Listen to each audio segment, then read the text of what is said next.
Let her go, Mason said, his voice quiet, almost gentle. And walk away. The four men laughed. One of them still had Paige's wrist twisted behind her back. Another had Walter pinned against the counter, blood already running from the old man's lip. They looked at the bartender, standing across from them. This broad-shouldered, pale-eyed man with a bar rag still folded over his forearm, and they saw exactly what they wanted to see.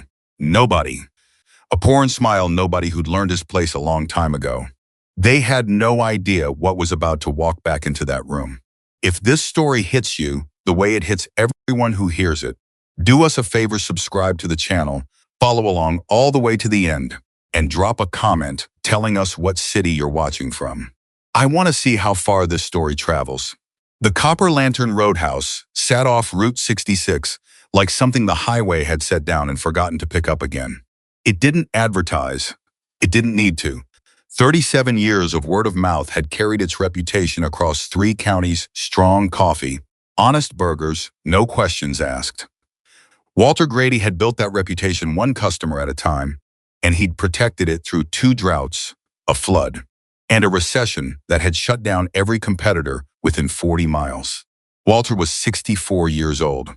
He moved behind the counter the way a man moves when his body has memorized a place so thoroughly that his mind has been freed up to think about other things. He limped slightly on the left side, a souvenir from a decade-old fall off a ladder, and he kept a photograph of his late wife, Dorothy, tucked beside the register where he could see her face whenever the work felt like too much. He was not a man who asked for help easily. He was not a man who admitted when something scared him. That Tuesday evening, something scared him. The storm outside had been building since noon, and the Copper Lantern was half empty because of it. 2 truckers nursing coffee at the far end of the counter, a rancher eating alone in the corner booth, and Paige Nolan moving between tables with her usual efficiency, clearing the remnants of dinner service, and already mentally sorting through the accounting textbook she'd read after her shift ended. Paige was 27. She'd come to the Copper Lantern 2 years ago, needing work that paid reliably and allowed her to study on slow nights. Walter had recognized something in her, the same stubborn practicality he'd had at that age. The refusal to pretend the future was going to build itself, and he'd given her not just the job, but the autonomy to rearrange the supply orders and flag the billing errors she kept finding in the vendor invoices. She was the only employee who talked back to Walter. He considered that her most valuable quality. Mason Rourke was behind the bar. He'd arrived 3 years earlier on a Wednesday afternoon, duffel bag over one shoulder, asking for honest work in a voice that suggested he wasn't accustomed to asking for things. He was 48. Blonde hair, cut short, pale blue eyes that processed a room the way a security camera does quiet. Continuous, missing nothing. His hands were large and scarred in patterns that didn't match kitchen work or construction. He'd said he'd done a lot of things. He didn't say what. Walter had looked at him for a long moment and said, "You any good at not causing trouble?" Mason had said, "That's what I'm known for." Walter had hired him that afternoon. What nobody at the Copper Lantern had ever questioned, not fully, not out loud, was the way Mason positioned himself. Always facing the door, always with a sightline to every table.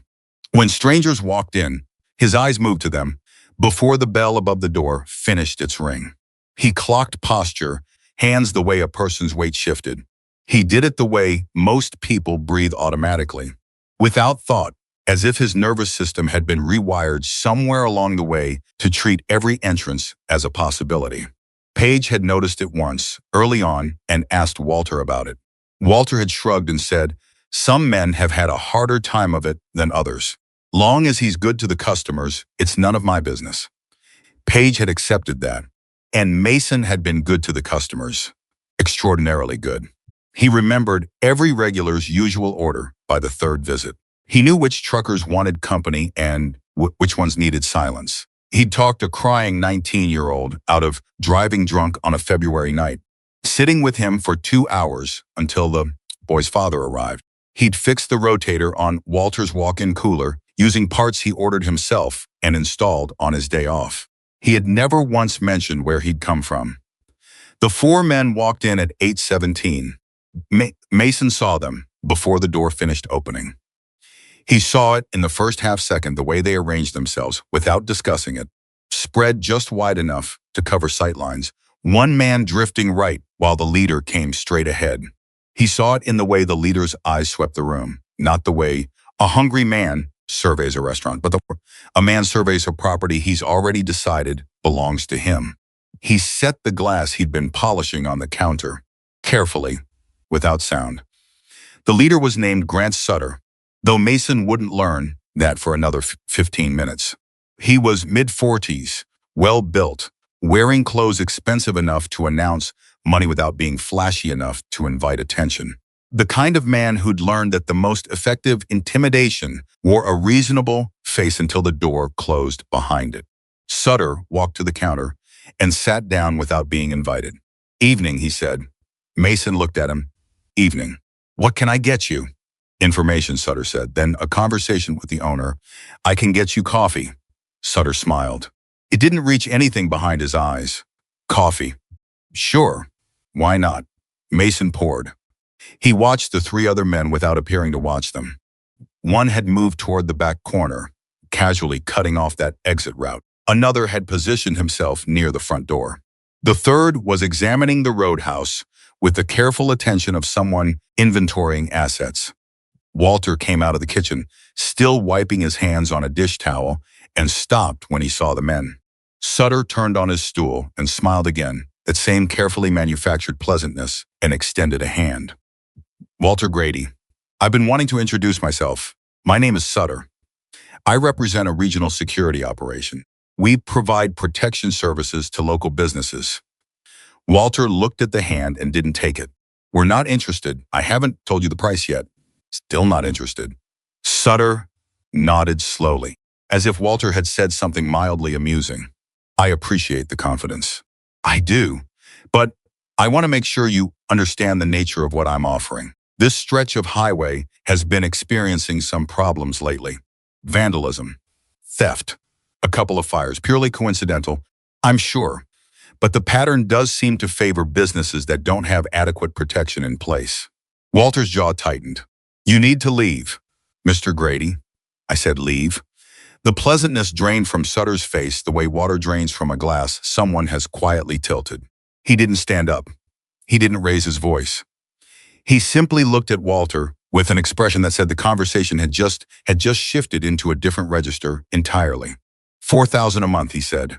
"First payment due Friday. That covers comprehensive security services, dispute resolution, and our guarantee that the problems I mentioned won't reach your establishment." Paige had stopped moving. She stood between two tables, a bus tub balanced against her hip, watching. $4,000, Walter said. "It's reasonable. Given the climate, this Roadhouse clears maybe 11,000 on a good month. You're asking me for 4,000 of it. I'm asking you to make a smart business decision." "I already made one," Walter said. "It's called not paying criminals. Now get out of my place before I call the sheriff." Something happened in the room then, one of those invisible temperature shifts where everyone present understands simultaneously that the conversation has ended and something else has begun. Sutter made a small movement with his right hand. Not a gesture exactly. More like a signal. The man near the back corner moved first. He crossed the room in 4 steps and grabbed Walter by the front of his shirt, dragging him sideways off his feet with the casual brutality of someone who has done exactly enough times that it no longer requires thought. Walter's coffee cup went over the edge of the counter and shattered on the floor. Paige made a sound, shock, anger, something between them, and started toward Walter. The man nearest her caught her wrist before she'd taken 2 steps. He twisted it sharply, and Paige went up on her toes, the bus tub crashing down, her textbook sliding across the floor. The 2 truckers at the end of the counter had gone, absolutely still. The rancher in the corner booth had not moved. Sutter remained on his stool. He picked up his coffee cup and turned it slowly in his hands. "Here's what happens now," he said, addressing Walter with the same reasonable tone. "You're going to reconsider. Then you're going to write down a number for me, your bank account, someplace we can set up the automatic transfer, and then we'll leave you to your evening." Simple, clean. Nobody gets hurt. Let go of me, Walter said. His voice strained but steady. Mr. Grady. Let go of my arm. Let her go, Mason said. Everyone looked at him. He hadn't raised his voice. He hadn't moved from behind the bar. He was standing with his palms flat on the counter, the dish rag still folded over his forearm, looking at the man holding Paige's wrist with an expression that was not angry, not frightened, not threatening in any theatrical way. It was something else, something harder to categorize. The expression of a man who has already played out every version of what happens next and is simply waiting for the other person to catch up. And walk away, he said. Sutter looked at him with something like amused curiosity. Who are you? The bartender. The bartender. Sutter turned to his men with the particular smile of a man sharing a private joke. The bartender wants you to let the girl go. One of them laughed. The one holding Paige twisted her wrist slightly harder, and she made a short, sharp sound. Mason came around the bar. He didn't run. He didn't telegraph anything. He moved with a speed and economy that seemed to come from somewhere else entirely, not from urgency, but from a kind of muscle-deep certainty, the movement of someone who has trained so long and so thoroughly that the body executes before the mind has finished deciding. He had the man's wrist controlled, and Paige separated from his grip in roughly the time it takes to exhale. Paige staggered backward, catching herself against a table. The man turned on Mason with genuine fury and swung. Mason was already not where the swing expected him to be. He controlled the arm, turned the man's momentum against itself, and put him face first against the floor, with a pressure hold that pinned without breaking. The second man, the one holding Walter, released the old man and came across the room, with something from inside his jacket. What happened next lasted approximately 4 seconds. When it was over, both of Sutter's men were on the floor and disarmed, and Mason was standing in the space between Sutter's stool and the door, breathing normally, not a single visible sign of exertion on his face. Sutter looked at his 2 men on the floor. Then he looked at Mason. "Who are you?" he said again, and this time he wasn't smiling. Mason said nothing. "You just made an enormous mistake. Call for medical attention for your men," Mason said. "Then leave." The 2 men near the entrance and corner had not moved. They'd watched what happened to their colleagues in the same stunned silence as everyone else in the room, and some calculation running behind their eyes had reached a result that told them to stay exactly where they were. Sutter stood. He buttoned his jacket. He looked around the room slowly at the truckers, at the rancher, at Paige with her wrist cradled against her chest, at Walter standing behind the counter with blood at the corner of his mouth, and finally back at Mason. My employer is a man named Silas Crow," Sutter said.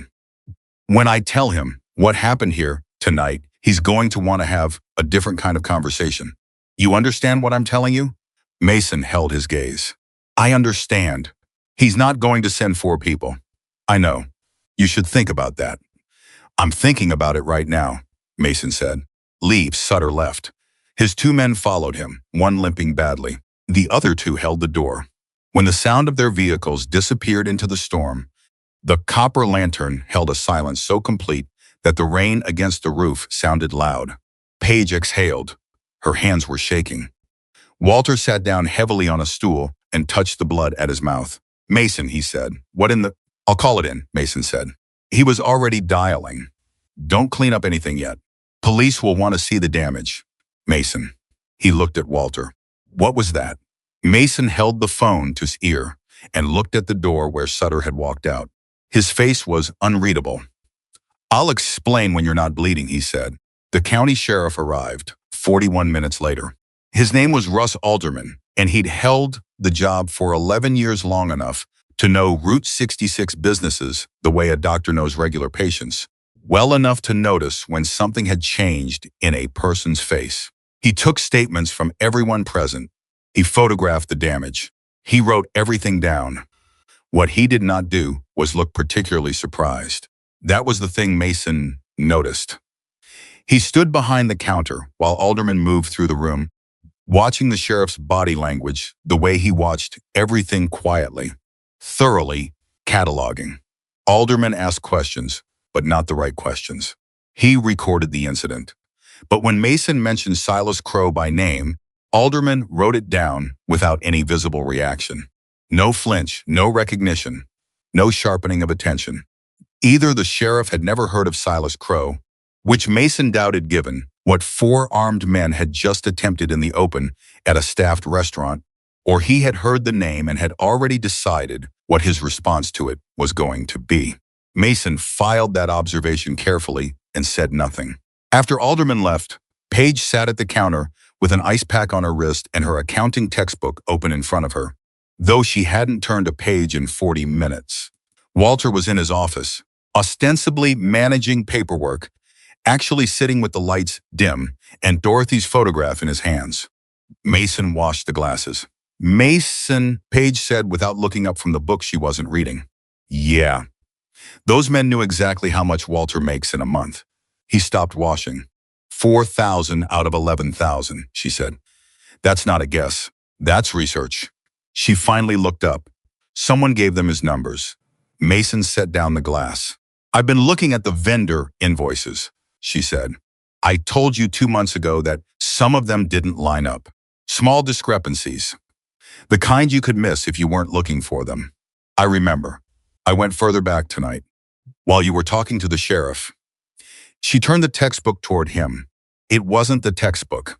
It was her notebook columns of figures, dates, account codes, 3 other businesses on this stretch. Mason. I cross-referenced what I could from public records. Mike's Fuel and Diner, the Millstone Motel, Carver's Farm Supply. All 3 started making unexplained monthly transfers 8 months ago. All 3 to the same routing prefix. Mason looked at the notebook. Then he looked at her. You're telling me Crow has been working this corridor for the better part of a year, he said. And nobody talked, she said. Which means they're either being paid to stay quiet, or they're too afraid to say anything, or both. He folded his arms and leaned back against the counter. Outside, the storm had settled into a steady, determined rain.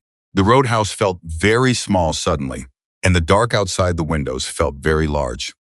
Walter's going to want to keep the place open, Mason said. Of course he is. And Crow's going to come back. Paige closed the notebook. I know.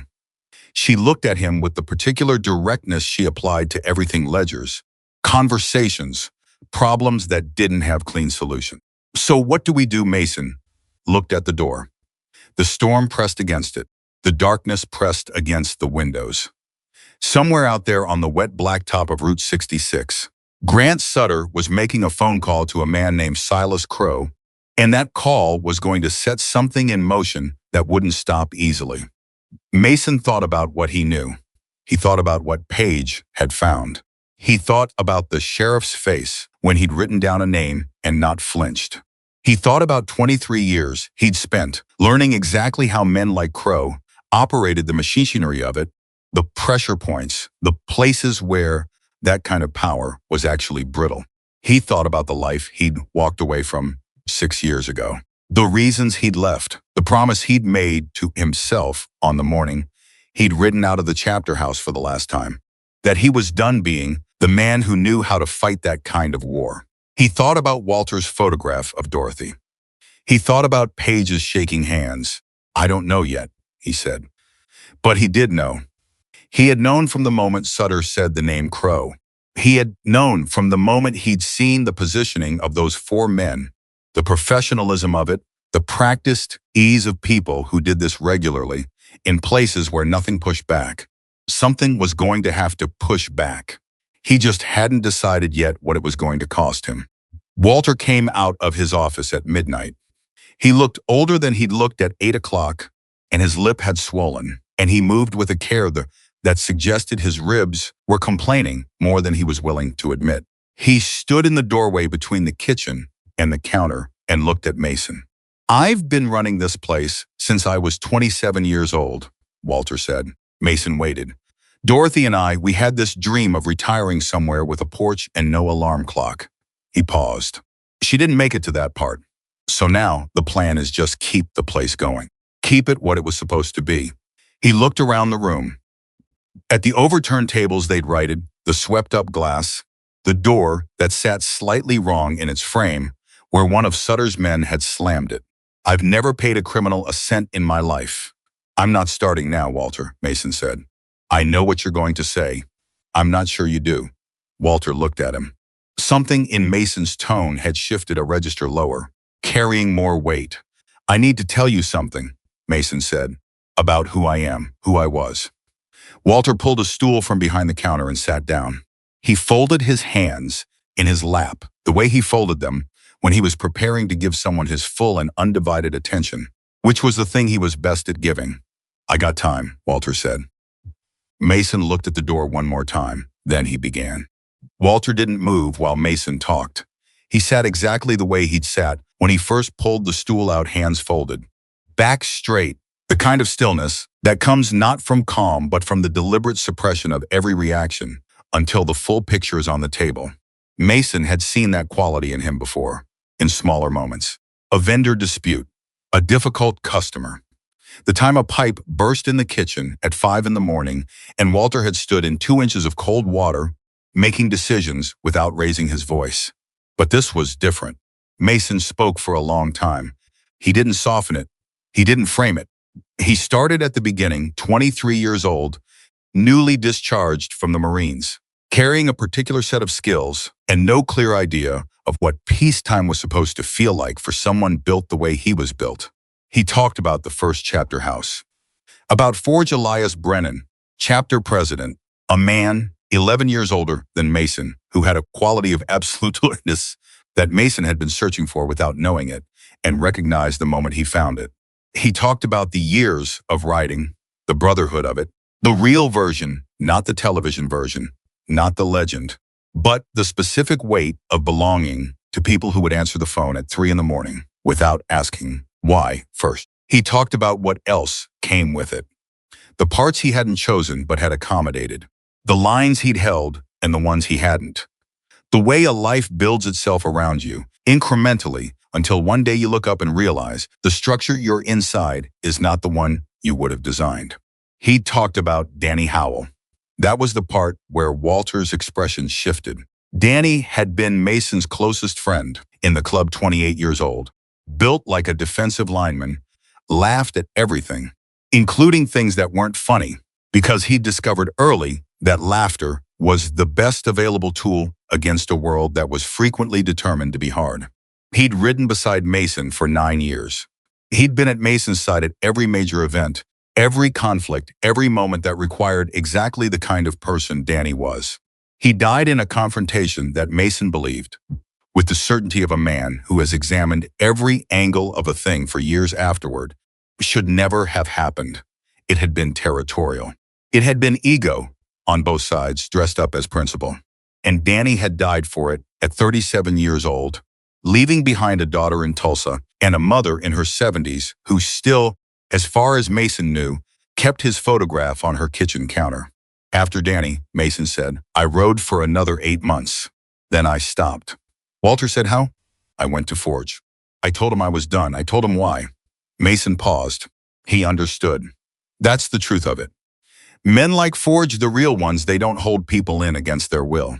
He shook my hand. He told me I'd earned the right to go. And I went. And then what? And then I disappeared, Mason said. 3 different towns in 2 years. I took jobs where people needed something fixed and didn't ask a lot of questions. Eventually, I ended up here. Walter was quiet for a while. You're telling me this now," he said, "because Crow is going to come back and you're trying to decide whether to tell me the full picture before I find out some other way." Mason nodded. "And the full picture is that you know how men like Crow operate." "Yes, because you've operated that way." Mason held that. Differently, but yes, I understand the machinery. Walter looked at his hands. He turned them over, looked at the palms, turned them back. He'd had the calluses for so long, they were just part of his hands now. 23 years, he said. "Yes, and you've been here 3. "Yes, and in those 3 years," Walter said, "you have been, without any question, the most reliable man I have ever employed. You've been decent to everyone who walked through that door. You've been honest with me about everything I've asked you directly." He paused. "You just never volunteered the parts I didn't ask about." "That's right." Walter was quiet again. The rain was still pressing against the roof. The light above the counter hummed. "I'm going to ask you a direct question," Walter said. "Go ahead. Are you dangerous?" Mason met his eyes. "To us? To Paige? To people who come in here?" "No." Walter nodded once, slowly, as if filing that answer in a place where he intended to keep it. Then he stood up from the stool and looked around the Roadhouse, at the door that sat wrong in its frame, at the table that had been righted but still showed a crack along the top where it had been thrown. "All right," he said. "Walter, all right," he repeated. "So now we figure out what to do about Crow." He walked back to his office, just like that. No dramatic pause, no further questions, no visible process of deciding what it all meant. Walter Grady had spent 64 years in a world that regularly failed to be what people wished it was, and he had developed a particular efficiency about the gap between those two things. Mason stood behind the counter for a long moment after the office door closed. Then he picked up a glass and started washing again, because there was nothing else useful to do at midnight with the rain coming down and the rest of the night ahead of him. Paige had heard most of it. She hadn't been trying to. She'd been at the end of the counter, head down, over her notebook, and at some point Mason's voice had simply pulled her in the way a voice does when it stops performing and starts just being honest. She didn't say anything when he finished. She didn't say anything when Walter went back to his office. After a while, she said, "North Star." Mason glanced at her. "That's what they called you?" "Yes." She looked at her notebook, then back at him. "Why North Star?" He considered whether to answer. "Because I never got lost," he said. She absorbed that. "Did you? Ever?" He set the glass down. "More times than I admitted." She nodded slowly. "So Crow is going to come back within the week, and he's going to bring more men, significantly more. And the sheriff," she said, "didn't flinch when you said Crow's name." Mason looked at her. "You noticed that?" "I noticed things," she said. It wasn't boasting. It was just a fact, delivered the way she delivered most facts. He leaned on the counter. "What else did you notice?" "The deputy who came with Alderman," she said. "He wrote something in his phone while you were giving your statement to the sheriff. Not notes, it was too quick, and he put the phone away too fast. And his eyes went to the door right after, like he was checking whether Sutter's men had actually left." Mason was still. "You think he was sending a message?" he said. "I think it's possible. What would you do with that information?" She tilted her head slightly. "I'd find out who he calls, which I can't do, but someone could." He looked at her for a moment. "When did you turn into an investigator?" "I've been balancing books since I was 16, she said. "Numbers don't lie, but they tell different stories depending on what someone's trying to hide. I stopped seeing accounting as math a long time ago. I see it as forensics." She paused. "Crow has a network. Networks have paper. I just have to find the right paper." Mason looked at the ceiling. He thought about what she'd said, and he thought about what she hadn't said, which was she was already planning. She hadn't asked for permission, and she wasn't going to wait to be authorized. She was 27 years old, and someone had put his hands on her wrist, and she was going to find every financial thread connected to that moment and pull until the whole thing unraveled. He recognized that quality. He'd always recognized it. It was the thing that made her dangerous in a way Crow's men wouldn't see coming. "Be careful with what you look for," he said. "If Crow has contacts inside local offices, a business owner suddenly requesting certain public records could get back to him." She held up her notebook. "I already thought of that. I used 3 different names, 2 neighbors who gave me permission, and a historical research request. Everything I've pulled so far is standard public record. Boring. The kind of thing nobody looks at twice." He stared at her. She looked back with perfect composure. "Get some sleep," he said. "Both of us need to think clearly tomorrow." She closed the notebook. "One more thing." She said it carefully. "The way you say something you've been building toward for several minutes. The routing prefix on those transfers. I pulled it against the state business registry. It comes back to a holding company called Crestline Property Services." Mason went very still. "Crestline is registered in Delaware," she said. "But its registered agent in Oklahoma is a law firm on 4th Street in Tulsa. And that firm has 4 clients in common with a city planning contractor who's been buying up foreclosed parcels along Route 66 for the past 18 months. She let that land. Mason, Crow isn't just extorting these businesses. He's clearing them out.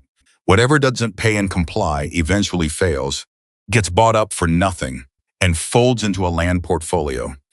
The rain pressed against the roof. Mason said he's building something. Or someone is, Paige said. Crow might just be the visible part. She slid off her stool, put her notebook in her bag, and reached for her jacket. I'll see you in the morning, she said. Paige. She stopped. Don't discuss any of this on your phone. Don't send it by email. She looked at him steadily. I know. She walked out into the rain. Mason stood behind the counter of the empty copper lantern and felt something he hadn't felt in a long time, the particular weight of a situation that had already decided to get worse before it got better, and the equally particular recognition that he was already inside it, whether he chose to be or not. He thought about Crow. He thought about what Paige had found. He thought about a call he'd promised himself he would never make. He picked up the glass and kept washing. The next morning came cold and clear after the storm, the way mornings sometimes do when the sky has wrung itself out completely and has nothing left to do but be still. Walter opened as usual at 6. Mason was there before him, coffee already made. Neither of them mentioned the night before directly. There was an understanding between men of a certain kind, not a suppression of reality, but an agreement to let it sit at the table without letting it run the table. The first crisis of the morning arrived at 9:45, when Walter took a call from his hospital because the pain in his ribs that he had been describing as soreness was, in fact, a fracture. The doctor used the word significant. He told Walter he needed rest and an absence from heavy lifting. Walter thanked him, hung up, and told Mason with perfect composure that he had a fracture and was going to need to cut his own counter hours for a bit. Mason looked at him. I'm fine, Walter said. You have a broken rib, cracked. It's cracked, Walter. I've had worse. That was probably true. But it wasn't the point, and both of them knew it. The point was the medical bills. A hospital visit of that nature, for a man Walter's age, running a small roadhouse on thin margins, landed differently than cracked was supposed to suggest. Mason did the math in his head without meaning to. Thought about the numbers Paige had laid out the night before, 11,000 on a good month, and felt the weight of it shift. Paige arrived at 10 with her notebook and a determination that had apparently solidified overnight. She sat at the counter and opened the notebook and said, I made contact with Carver's farm supply this morning. Walter looked up from his coffee. You called Jim Carver? I know his daughter from the accounting program, she said. She let me talk to him. She smoothed the page. Jim Carver has been paying Crow's network $600 a month for 7 months. He was told it was for a security monitoring contract. There is no security monitoring. There's just a man who comes by on the 15th of every month and leaves with an envelope. Walter put his cup down. Jim didn't say anything.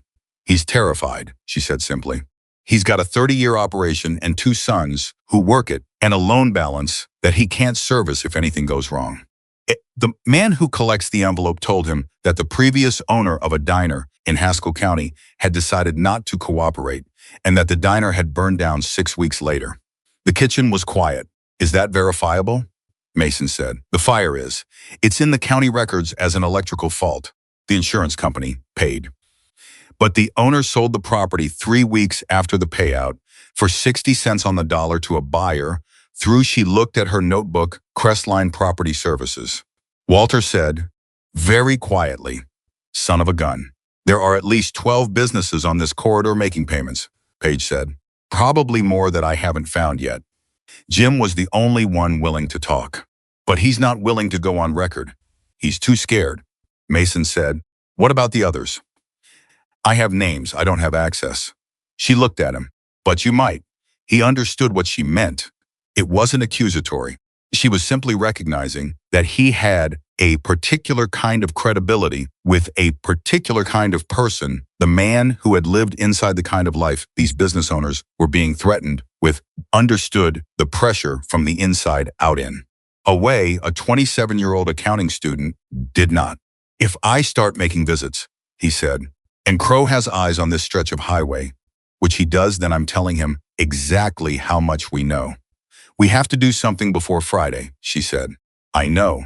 Walter said, what happens Friday? Mason looked at him.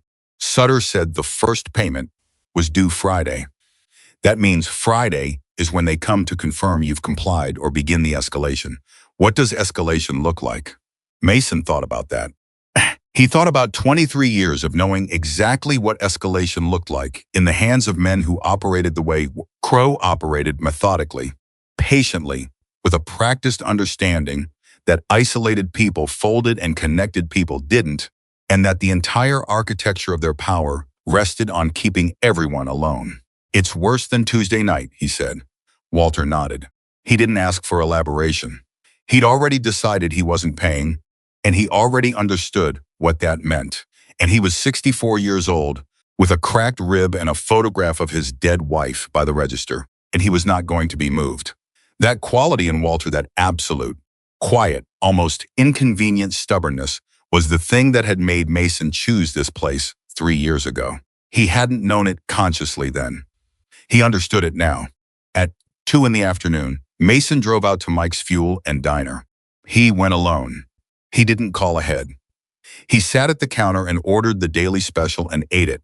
And when the owner, a heavy-set man named Mike Petronio, came out from the back to check on the lunch service, Mason waited until the other customers had cleared and then said, without preamble, I know about Crestline.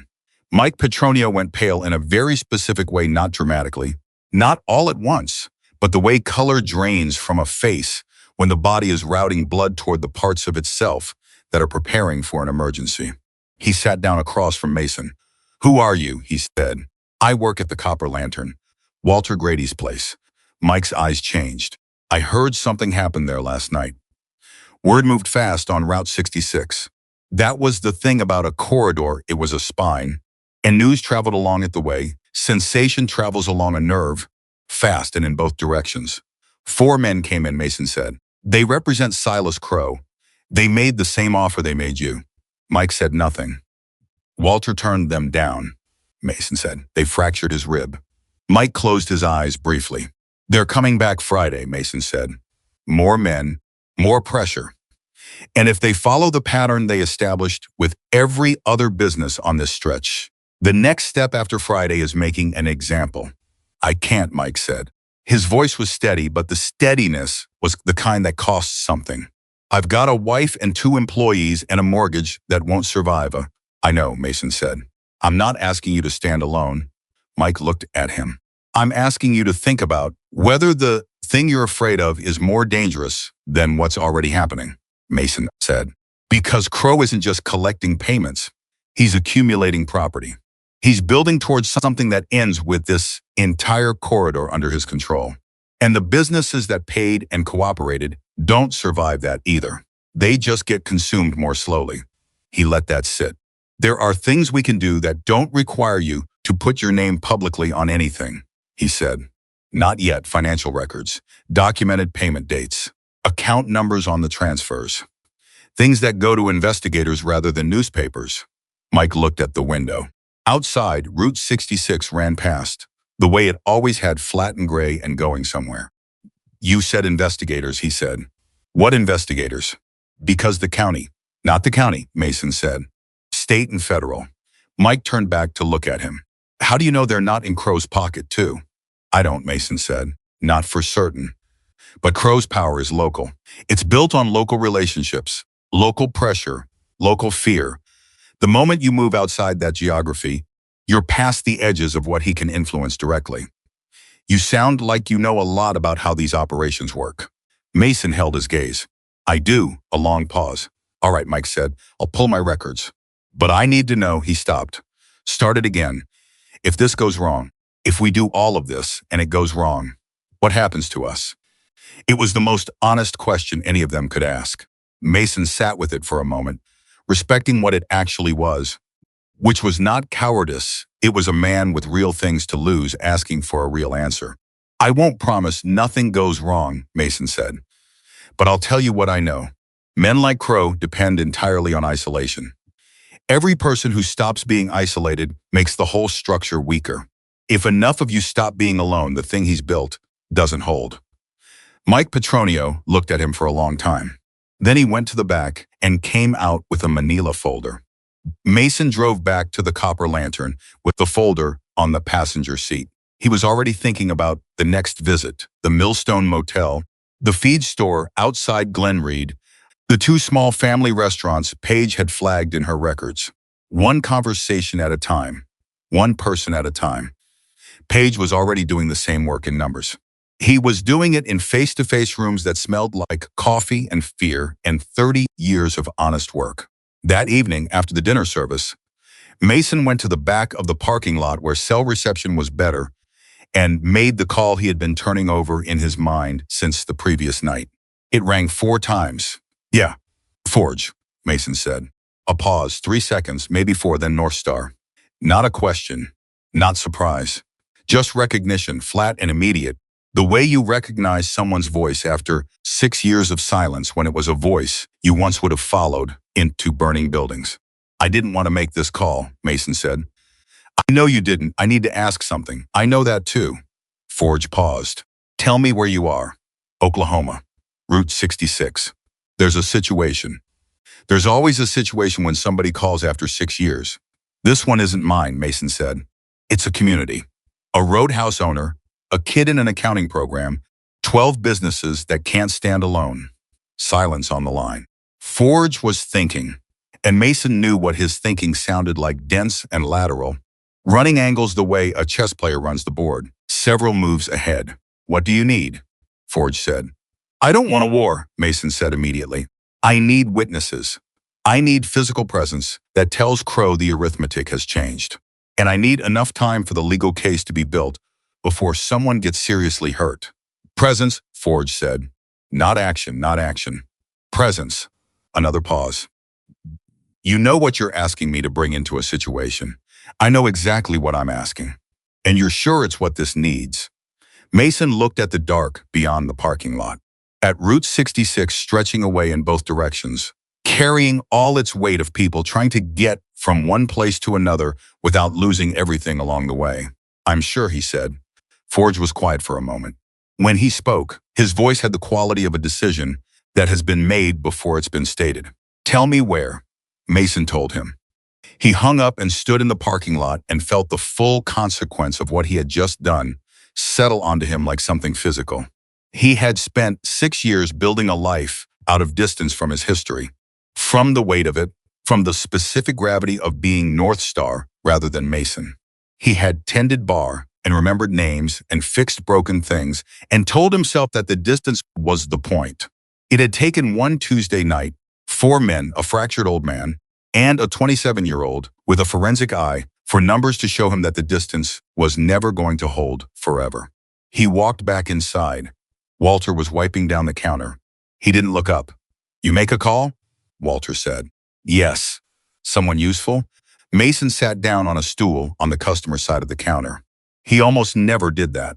It felt strange, sitting where people came to ask for things instead of standing where he gave them. "His name is Forge," he said. "Elias Brennan. He's the man I answered to for 23 years. Walter stopped wiping. He looked at Mason. "He's coming here?" "He and however many he decides to bring," Mason said. "I told him I needed presence, not violence." He understood the distinction. "You trust him?" "More than almost anyone I've ever met." Walter looked at the counter for a moment. Then he said, "How many people does he bring to a situation that requires presence rather than violence?" Mason thought about it. "Enough that the math changes," he said. Walter absorbed that. He nodded once, slowly. The way he nodded when a vendor quoted him a price he was going to accept because refusing it would cost more in the long run. "All right," he said. He went back to wiping the counter. "I'll make enough coffee." Mason looked at him, this 64-year-old man with a fractured rib and a dead wife's photograph by his register, wiping down his counter on a Wednesday night the way he had wiped it down for 37 years. Unbowed, unremarkable, absolutely immovable, and felt something he hadn't expected. He felt certain, not about how Friday would go, Not about Crow or the law or any of the 100 variables still unresolved.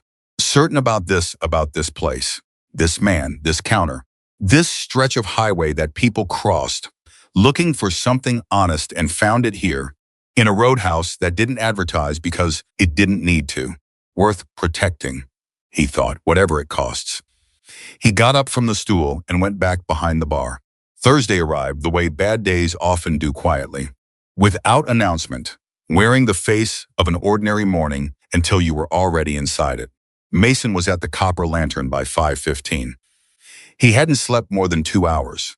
He'd spent the night at the small table in his rented room 3 blocks away, working through everything. Paige had given him the account numbers, the transfer dates, the chain of holding companies that connected Crestline Property Services to a web of entities that spread across 4 states like roots under pavement. He'd cross-referenced it against what he knew from his own experience, how men like Crow structured their operations, where the load-bearing walls were, which parts looked solid and weren't. By 3 in the morning, he had filled 11 pages of a legal pad in his small, precise handwriting and understood the shape of what they were facing. The shape was bigger than he'd told Walter, much bigger. Paige arrived at 7:30 with her laptop under one arm and a look on her face that told Mason she had also not slept. She sat at the counter, opened the laptop, turned it to face him, and said nothing. Just let him read. What she'd built overnight was meticulous. A spreadsheet cross-referencing public business filings, county property records, state contractor registrations, and federal tax ID numbers pulled from nonprofit disclosures that Crestline had filed as part of a community development application 3 years earlier. The web of it was intricate and deliberate, designed, clearly, by someone who understood that the best way to hide a criminal operation was to bury it inside enough legitimate paperwork that anyone investigating would exhaust themselves for reaching the center. But Paige had not exhausted herself. Paige had followed the numbers the way a bloodhound follows a scent, not by looking at where the trail was obvious, but by noticing where it had been deliberately obscured, which was itself a kind of direction. This man, she said, pointing to a name in the filing records, Gerald Ashton. He's the registered agent on 6 of the shell companies. He's also the senior partner at a law firm in Tulsa that handles municipal contract work for 3 counties on this corridor. Mason looked at the name. Ashton filed an amicus brief 2 years ago supporting a zoning change that cleared the way for a commercial development project along a 12-mile stretch of Route 66, she said. That project has been stalled, but the land underneath it has been quietly acquired over the past 18 months, parcel by parcel, through foreclosures, through distressed sales, through businesses failing, because they couldn't sustain extortion payments, Mason said. Yes. He looked at the screen. How much land? She pulled up the map overlay she'd built. 14 parcels, flagged in sequence along the highway like a set of teeth being pulled one at a time.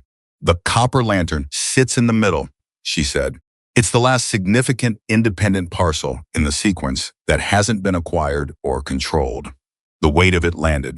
This wasn't Crow running a protection racket because he could. This was Crow running a protection racket in service of a land acquisition strategy that was worth, at minimum, several $1 million to whoever was at the end of the chain. Crow was not the architect. Crow was the instrument. Someone was using him the way you use a blade to cut through everything between you and what you want. And what they wanted was the ground under Walter Grady's feet. We need to get this to investigators today, Mason said. I've already drafted the package, Paige said. Financial records, property filings, transfer evidence, the incident report from Tuesday night. I've also included the correlation between the Haskell County diner fire and the subsequent property sale to Crestline. She paused.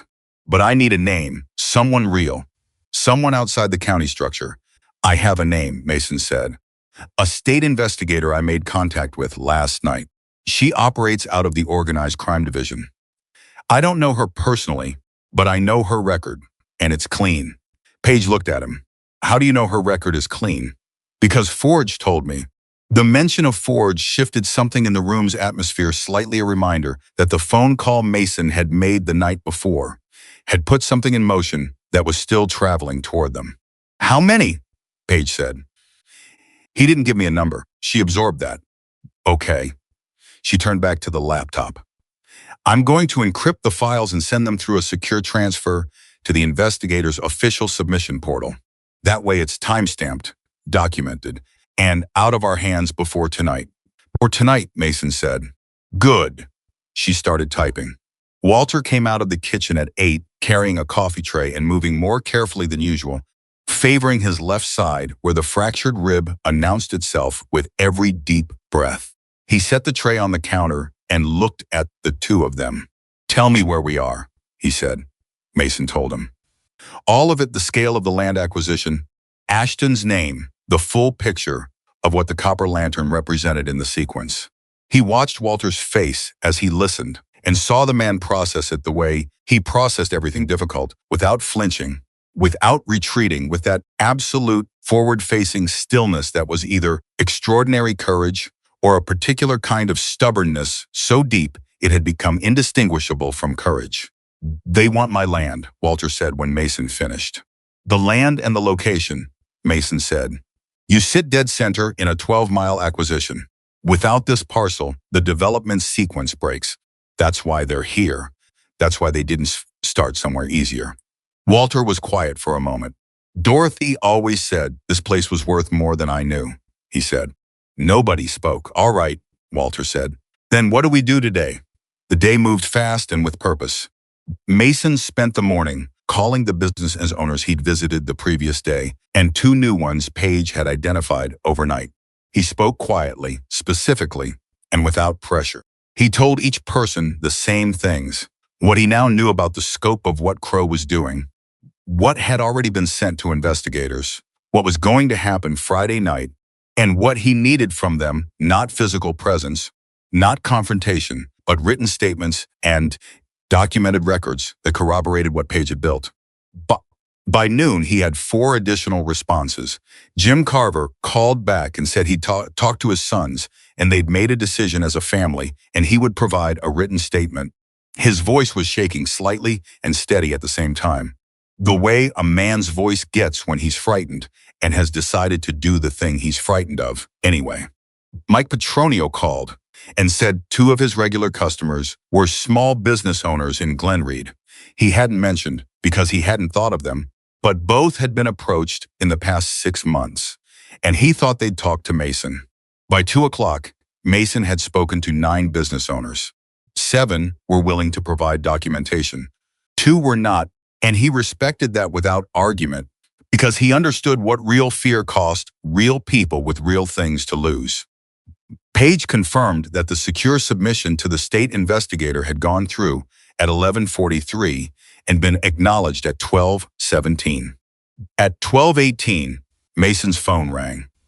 The number was a 405 area code he didn't recognize. He answered. A woman's voice said, "Is this the individual who submitted documentation to the Organized Crime Division through the secure portal?" "Yes," Mason said. "My name is Special Agent Carla Meese. I need you to understand that I'm going to ask you several questions, and I need honest answers. Go ahead. Have you or anyone associated with you tampered with, fabricated, or selectively altered any of the documents in this submission? No. Do you have direct personal knowledge of any of the events described?" "Yes. I was present Tuesday night when 4 men representing Silas Crow extorted and assaulted the owner of the Copper Lantern Roadhouse." A pause. Not a surprised pause. A thinking pause. "Mr. Rourke," she said, "I'm going to be direct with you because I think that serves us both better than the alternative. This submission contains evidence that correlates with an investigation my division has had open for 14 months. I cannot tell you the nature of that investigation or confirm its scope. What I can tell you is that the material you've submitted is significant." Another pause. "I'm also going to tell you that if what you're suggesting about tonight is accurate, you need law enforcement present." "I'm aware of that," Mason said. "I'm also aware that at least 1 county deputy is potentially compromised." Silence. "I want you to listen carefully," Meese said. Do not involve local law enforcement in your preparations for tonight. Do not alert the county sheriff's office to any specific plans or timeline. State investigators will be present tonight, but I need you to understand that our presence cannot be announced in advance without compromising the operation. Mason said, "You'll be there." "We'll be there," she said. "But Mr. Rourke, I need you to understand what I'm about to say next." "Go ahead." "If the situation becomes violent before we can intervene, we cannot guarantee protection for individuals at the scene. What I'm telling you is don't let it become violent." He thought about that. "Understood. One more thing," she said. "Your submission listed a name. Gerald Ashton." "Yes. Don't mention that name to anyone between now and tomorrow morning." The line went quiet. Mason stood with the phone in his hand for a moment after she hung up. Then he walked back inside the copper lantern and found Paige waiting at the counter with her hands around a coffee cup and her eyes sharp with the question she wasn't asking yet. "State investigators," he said. "They're coming tonight." Paige exhaled. It was the first time all day she'd shown anything that looked like relief. It lasted approximately 1 second before her face reassembled itself into calculation. "What do we need to do?" "Cameras," Mason said. "Every angle of this room and the parking lot. I need a live feed that can be transmitted externally in real time. I can set that up." "How many cameras?" "However many you can install before 5 o'clock." She was already reaching for her phone. Walter, who had been listening from the kitchen doorway, said, "I've got 2 old security cameras in the storage room that I never got around to setting up. My nephew installed a system for me about 8 years ago, and I never bothered to activate the outdoor units." Mason looked at him. "Are they functional?" "Were, last I checked. Donnie said they just needed to be connected to the router." "Get them out," Mason said. By 3:30, Paige had 4 cameras running, 2 interior, 2 exterior, all feeding to a cloud server she'd set up in 40 minutes flat using a laptop and a router password she'd guessed on her 3rd try because Walter used Dorothy's birthday for everything. She'd also set up an emergency transmission protocol that would push the live feed to 3 external recipients simultaneously if she triggered it from her phone, the state investigator's office, an encrypted email address connected to a journalism contact she trusted, and a backup server. "Triple redundancy," she said when Mason reviewed it. "When did you learn to do this?" "I watched a lot of tutorials," she said. "Also, I took a digital security elective last semester because I thought it would help me protect client data." She paused. "Turns out it also helps when criminals are threatening to destroy your workplace."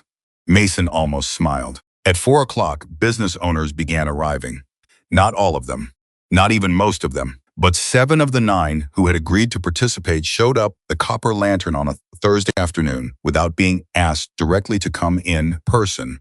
They had simply, one by one, decided that the written statements weren't enough, that being present was the thing that mattered, that if Mason Rourke was willing to stand in the middle of this, then they could at least be in the room. Jim Carver came with his oldest son. Mike Petroncio brought his wife. A woman named Rosa Suarez, who owned the family restaurant 3 miles east, arrived with her brother-in-law and a folder of organized documentation that put Paige's financial research to shame in terms of sheer detail. She'd been keeping records of every interaction with Crow's collectors for 6 months, noting dates, descriptions, and exact amounts, because she had grown up in a place where you documented everything in case the day came when documentation was the only weapon available. Mason shook Rosa's hand and looked at her folder and said, "You've been waiting to give this to someone," Rosa said. "I've been waiting for someone worth giving it to." Walter moved through the room with coffee and a quiet word for each person who came in. And Mason watched him and thought about what it meant to have spent 37 years building the kind of place that made people willing to walk into a room like this. You didn't build that with a business strategy. You built it with 10,000 small decisions about who you were going to be when it would have been easier to be something less. By 5 o'clock, the copper lantern held 9 civilians, a wall of financial documentation, 4 live cameras, a direct line to a state investigator, and Mason Rourke standing behind the bar looking at the door the way he always looked at the door. Then, at 5:47, the motorcycles started arriving. The first one came from the north, a single headlight, appearing on the dark stretch of highway, growing steadily, turning into the parking lot with a sound that the Route 66 regulars in the room recognized before anyone had to explain it. Then two more from the south, then three together. Then singles and pairs at intervals, each engine announcing itself to the next. Walter came and stood beside Mason behind the bar and said nothing for a long moment.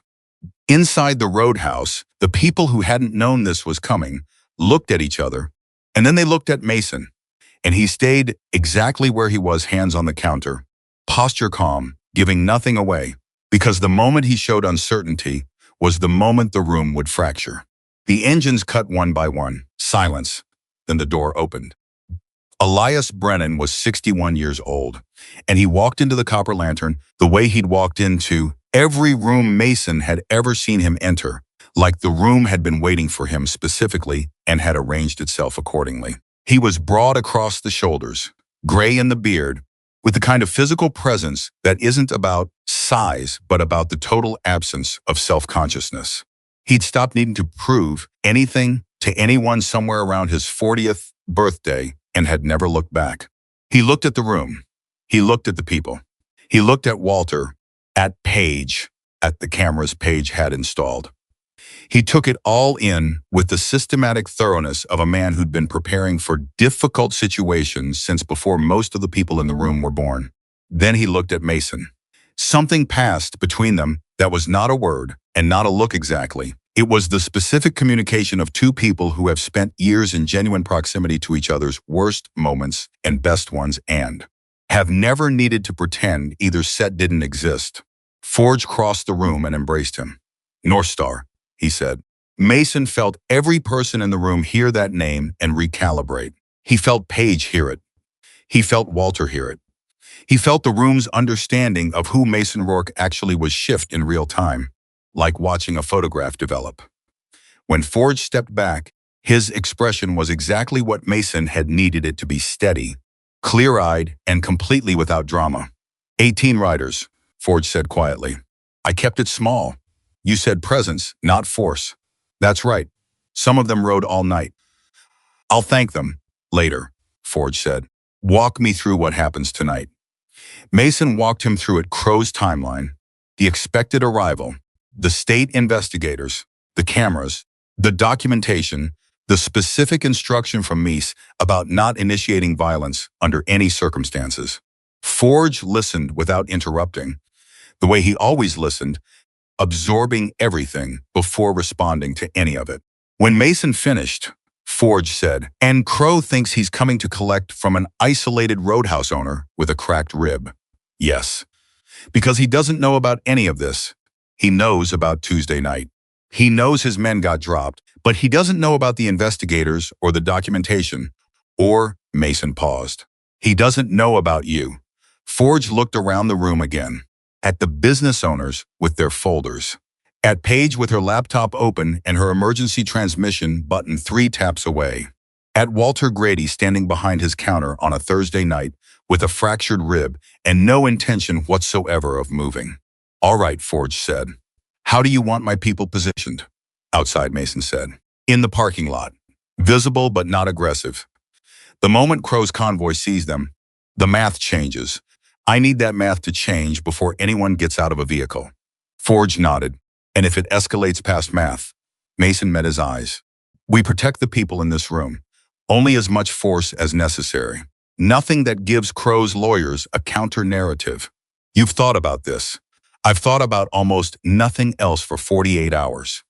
Forge put his hand briefly on Mason's shoulder. Not a dramatic gesture. Just contact, solid and brief, the way you touch something to confirm it's real. We'll be outside, he said. He went back through the door. Within 5 minutes, 18 Hell's Angels riders had positioned themselves in the parking lot of the Copper Lantern Roadhouse, not clustered, not aggressive, simply present, spread across the space in the way that water fills a container, finding every gap, occupying every angle of visibility from the road. Inside, the room had gone very quiet. Paige looked at Mason from across the counter. How many did you say? 18. She looked at the window, then back at him. Okay, she said, with the particular composure of someone whose internal experience is significantly more intense than what they're choosing to show. Jim Carver's son said, very quietly, to no one in particular, my God. Rosa Suarez sat with her folder in her lap and her hands folded on top of it and looked at the door with an expression that was not fear. It was something much older than fear and much more durable. Walter said, you want more coffee out there? Mason looked at him. For the men outside, Walter said. It's cold. They rode all night. There was something in the absolute mundane decency of it, that broke through something in Mason's chest that had been clenched since Tuesday. He breathed. He nodded. Yeah, he said. They'd appreciate that. At 9:17, a convoy of 3 vehicles turned off Route 66 into the Copper Lantern's parking lot. They came with confidence, headlights bright, engines loud, the specific arrogance of people who have never arrived somewhere and found what they did not expect. The lead vehicle stopped, then the second, then the third. Through the window, Mason watched the driver's side door of the lead vehicle open. Watched the figure step out. Watched the figure look at the parking lot and stop. 18 riders, 18 motorcycles, 18 men who'd ridden through the night not for a fight but for a friend, standing in the cold Oklahoma air with the particular stillness of people who do not need to perform anything. The figure stood motionless for a long moment. Then he got back in the vehicle. Inside, the room held its breath. Mason's phone buzzed. A text from a number he didn't recognize. We're watching. Don't move first, Mies. The car doors opened again. Sutter got out first. He'd brought 12 men this time, and they assembled in the parking lot with considerably less confidence than they'd arrived with. Because the calculation they'd made driving here had just been invalidated by 18 people they hadn't been told to expect. Sutter looked at the riders. The riders looked back. Nobody spoke. Sutter walked toward the door. He came in alone, which told Mason something, that whatever Sutter had been ordered to accomplish tonight, he was going to attempt it with the pretense of civility, for as long as civility was available to him. He stopped inside the door. He saw the cameras. He saw the business owners with their folders. He saw Paige with her laptop. He saw the room full of people who were not supposed to be here. He looked at Mason, and Mason looked back at him with an expression that contained nothing performative, nothing aggressive, just the steady gaze of a man who has already won and knows it and is offering the other person the chance to understand it before anything further happens. A lot of people here for a Thursday night, Sutter said. Business has been good, Mason said. Sutter scanned the room again. His jaw was tight. He was calculating Mason could see it, the rapid reassessment, the search for an angle that still worked. Where's Grady? Right here, Walter said. He came around from behind the counter and stood in the open space between the bar and the nearest table, hands at his sides, fractured rib and all, with the absolute uncomplicated dignity of a man standing on his own floor. What can I do for you? Sutter stared at him. You were supposed to have an answer for me. I do, Walter said. The answer is no, same as Tuesday. Sutter's phone rang. He looked at the screen and answered it. Mason watched his face while he listened. He watched the confidence drain out of it, replaced not by fear but by the specific expression of a man receiving instructions he doesn't want and has no choice but to follow. Sutter lowered the phone. He looked at Mason. My employer wants to speak to you. Mason took the phone. A voice came through unhurried, controlled, with the clipped precision of a man who has spent years giving instructions to people who were afraid of him. You've made an interesting move, the voice said. Mr. Crow, Mason said. A pause. You know who I am. I know a lot about you, Mason said. I've spent the last 2 days making sure other people do too. Then you understand what I'm capable of. I understand your capability and I understand its limits, Mason said. Which is why I want to tell you something directly before this goes further. Say it. The documentation Paige Nolan compiled is already in the hands of state investigators. If it's been there since noon today, everything the transfers, the holding companies, Gerald Ashton's name, the Haskell County fire, all of it. He paused, letting that register. The people in this room tonight aren't isolated anymore. You built your power on isolation. It's over. The line was silent. Every person outside this room. Mason continued. And every person in it is on camera right now. The feed is live, and it's going to 3 separate external recipients. Anything that happens in this parking lot or inside this building in the next 10 minutes is already being recorded and transmitted to people who are not going to let it disappear. Crow said, "You walk away," Mason said. "Take your men. Leave this highway. Tonight is already over." He handed the phone back to Sutter. Sutter stood with it for a moment. Then one of his men in the parking lot apparently decided that the situation still had a version that worked in their favor, because the sound from outside changed footsteps on gravel moving fast, voices raised, the particular acceleration that happens when someone stops calculating and starts acting, without finishing the calculation. The door crashed open. 2 of Crow's men came through it at speed, one heading for Mason, one heading for Page's laptop, with his arm already extended to sweep it off the counter. Mason was already moving. He met the first man in the space between the door and the bar, controlled the attack before it landed, redirected the force, and put the man against the floor in a hold that locked without crushing. 6 feet away, Forge had materialized from somewhere Mason hadn't been tracking and had the second man's wrist controlled before he reached the laptop. The man's arm bent at an angle that left him with precisely one available option, which was to stand very still. Page, without a word, tapped the emergency transmission button. 3 recipients. Live feed activated. Outside, the sound escalated briefly. Voices.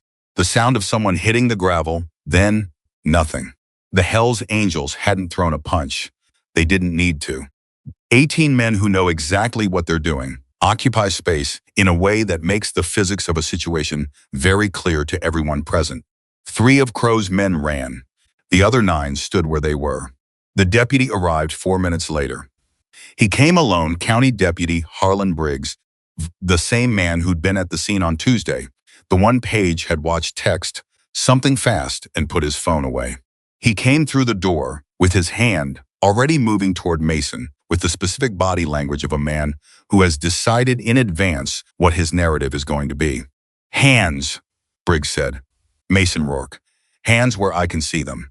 Mason's hands were already visible. He turned to face Briggs with the same stillness he'd brought to every moment of the last 48 hours. "Deputy," he said, "you're being detained for." "Before you finish that," Page said from behind her laptop, her voice absolutely level, "you should know that this room has been live streamed to the State Organized Crime Division for the last 7 minutes. Agent Meese has the feed. So does everyone else I sent it to." Briggs stopped. "The timestamp shows the feed began before any of Crow's men came through the door," Page continued, "which means anyone watching it can see who initiated the physical confrontation and who responded to it." She turned the laptop to face him. "And I've got the transfer records that show 4 payments from a shell account controlled by Crestline Property Services to a personal account registered in your name. $1,700 a month, 7 months. The room was absolutely still. Briggs looked at the laptop. He looked at Mason. He looked at Forge, who was standing 15 feet away, with the specific patience of a man who has all the time in the world. He lowered his hand. At 9:41, 2 state vehicles arrived in the parking lot of the Copper Lantern Roadhouse. 4 agents in plain clothes, led by a woman Mason recognized from the voice on the phone that afternoon. Carla Meese was 43, precise, and moved through the room the way people who spend their careers building cases move, cataloging, flagging, storing, her eyes touching every detail in the room and the parking lot with practiced efficiency. She took one look at Briggs and said to the agent beside her, "Detain him." She looked at Mason. "You held it together," she said. "We held it together," Mason said. She looked at Page, who had closed the laptop and was sitting with her hands flat on the counter. Finally, letting the adrenaline process through her body in the particular bone-deep shake that comes when the thing you've been bracing for is over and your nervous system gets the news. Meese said, "Is that the documentation submission?" "Laptop and notebook both," Page said. plus physical copies in the folders the business owners brought. Mies looked at the business owners Jim Carver and his son, Mike Petronio, Rosa Suarez, and her brother-in-law, all 7 of the people who'd walked into the Copper Lantern on a Thursday afternoon, because they'd decided isolation had cost them more than solidarity could. She said, "I'll need statements from everyone present." Rosa Suarez stood up and placed her folder on the table in front of Mies with both hands. "The way you place something you've carried carefully for a long time and are finally setting down in the right place. I've been keeping records for 6 months, Rosa said. You'll have everything you need." Outside in the parking lot, the 18 riders of the Hells Angels stood where they'd stood all evening, not celebrating, not posturing, just present, the way they'd been asked to be. Walter brought out coffee. He moved between them with a tray and offered it the way he offered everything to everyone who came into the Copper Lantern without performance, without fuss, as if this were the most natural thing in the world. Mason watched him from the doorway. Walter reached the end of the line and turned back toward the building and caught Mason's eye across the parking lot, and he gave him the smallest nod, the same nod he'd given that first Wednesday afternoon 3 years ago, when Mason had asked for honest work, and Walter had decided the answer was yes. Mason nodded back. Forge appeared beside him, both of them standing at the edge of the light coming from inside the Roadhouse, the cold air around them, the dark highway beyond. "You held it clean," Forge said. "No blood." "That was the job," Mason said. "You're good at the job. I've had practice." Forge was quiet for a moment. "Then you okay?" Mason thought about the question. Not the social version of it, the one that expected fine as an answer. The actual question, from a man who had been present for some of the worst nights Mason had ever lived and was asking with the full weight of that history behind it. "Ask me again in a week," Mason said. Forge almost smiled. Fair enough. Inside, Mies was taking statements. Sutter's arrested men were in the second state vehicle. Briggs sat in the first, not speaking, staring at his own hands. 3 of Crow's men were still at large, but their vehicles were documented, and their faces were on the live feed. And somewhere on a highway moving away from Elkstone, Oklahoma, a man named Silas Crow was making phone calls that were no longer going to save him, because the isolation he had depended on had dissolved in the parking lot of a Roadhouse on Route 66 in the cold light of a Thursday night, because a bartender had made a phone call and a 27-year-old accountant had followed the numbers, and an old man with a fractured rib had refused to move. Mason went back inside. He went behind the bar. He picked up a glass. He started washing. The statements took until nearly 2 in the morning. Mies was thorough in the way that people are thorough when they understand that the thing they're building has to hold up under pressure from the other side, every detail confirmed, every timeline cross-referenced, every name spelled out and verified. She moved through the room without urgency and without waste, and Mason watched her work and recognized the quality of it. She didn't perform diligence. She simply had it, the way some people have perfect pitch, not because they practiced it, but because it was the only way they knew how to operate. Jim Carver and his son left at 11:30 after giving their statements. Jim shook Mason's hand at the door and held it, a beat longer than a handshake usually lasts. And he didn't say anything, because there wasn't anything to say that the handshake didn't already cover. His son nodded at Mason with the particular respect of a young man who has just watched something happen that recalibrated what he thought was possible. Rosa Suarez was the last civilian to leave. She gathered her folder, now considerably lighter, most of its contents transferred to Mies's custody, and put on her coat and looked at Mason across the room with an expression that was not gratitude exactly. It was more like recognition, the specific look of one person who has carried something alone for too long, seeing another person who understands exactly what that costs. "Same highway," she said. Same highway," Mason said. Mike Petronio left with his wife, who had not spoken much all evening, but had sat with her hand over his the entire time he gave his statement, which was its own kind of testimony. Paige stayed until the end. She sat at the counter with Mies's junior agent going through the digital documentation piece by piece, patient and precise, walking him through the chain of evidence she'd constructed, how each document connected to the next. Why the transfer routing numbers mattered, what the property filing sequence proved about the intentionality of the acquisition strategy. She explained it the way she explained everything. Clearly, without condescension, in plain language that left no room for misinterpretation. At one point, the agent said, "How long have you been doing forensic accounting?" Paige looked at him. "I'm a waitress." He blinked. "Third-year accounting student," she said. "Waitress who pays attention." When Mies finally closed her case files and stood and straightened her jacket, she looked at Mason and said, "We're going to need you available for follow-up interviews. Probably multiple." "I'll be here," Mason said. "I know." She looked around the copper lantern one more time at the cameras still running, at Walter wiping down the counter, because it was past closing time, and the counter needed wiping regardless of what the night had been. "Mr. Grady," she said. Walter looked up. "You have a good place here," she said. Walter said, "I know it." She left. Her agents filed out behind her. The sound of the state vehicles pulling out of the parking lot left a silence behind it that was different from the earlier silences of the night, not tense, not watchful, just empty in the way a room is empty after everyone who needed to be somewhere has gone there. Forge had already moved his riders out an hour earlier. He'd come inside briefly to speak with Mason before they left, pulling him aside near the back of the room while Mies's team was still working. "Crow's going to lawyer up before morning," Forge said. "I know. Good lawyers. The kind that find procedural problems." "Mies knows that too," Mason said. "She's been building against him for 14 months. She knows where the vulnerabilities are." Forge studied him. "You trust her." "I trust the evidence," Mason said. "The evidence doesn't have a lawyer." Forge almost smiled at that. Then he said, "I want to ask you something." "Go ahead." "Coming back into something like this, the planning, the positioning, working the room the way you worked tonight. How did that feel?" Mason thought about it honestly, the way the question deserved. "Like putting on a coat I'd left in a closet," he said. "It still fit. That's not necessarily a comfortable thing to know about yourself." "No," Forge said, "but it's an honest thing." They stood for a moment. "Come back," Forge said. "Not a demand, not even really a request.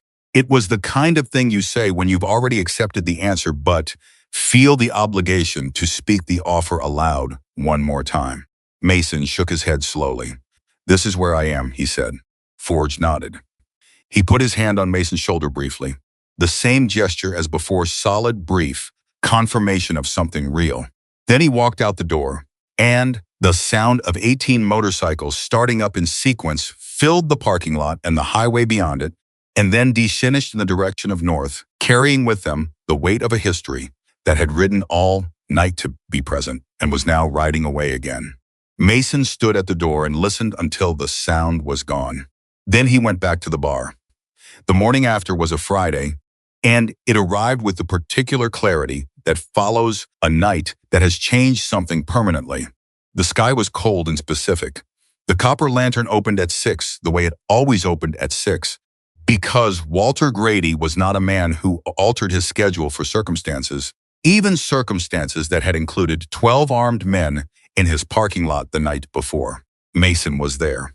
Paige came in at 7 with dark circles under her eyes and the kind of focus that sleep deprivation sometimes produces in people built a certain way, stripped down, essential, everything non-necessary removed. She sat at the counter. Mason poured her coffee without being asked. "Crow's attorney filed for an emergency injunction at 6:15 this morning," she said. Mason looked at her. "I set up a news alert," she said. "His name, the case, Crestline Property Services. It hit the state court system at 6:15. She wrapped both hands around the cup. "He's trying to suppress the financial documentation on the grounds that it was obtained through," she checked her phone, "unauthorized access to proprietary business records. The documentation Paige submitted was pulled from public filings," Mason said. "I know that. His lawyer knows that. But it buys time, and time is what he needs right now." She put her phone face down on the counter. "Mies called me at 6:40. Mason waited. She said, "Don't worry about the injunction." She said they anticipated it, and they have a response already prepared. Paige looked at him. She also said Sutter asked to speak with prosecutors last night before he'd even been formally processed. That landed differently than Mason expected. He'd anticipated Sutter lawyering up, stonewalling, doing the mathematics of loyalty versus self-preservation, and landing on loyalty, because that was usually where men in Sutter's position landed when the machine they worked for was still functional.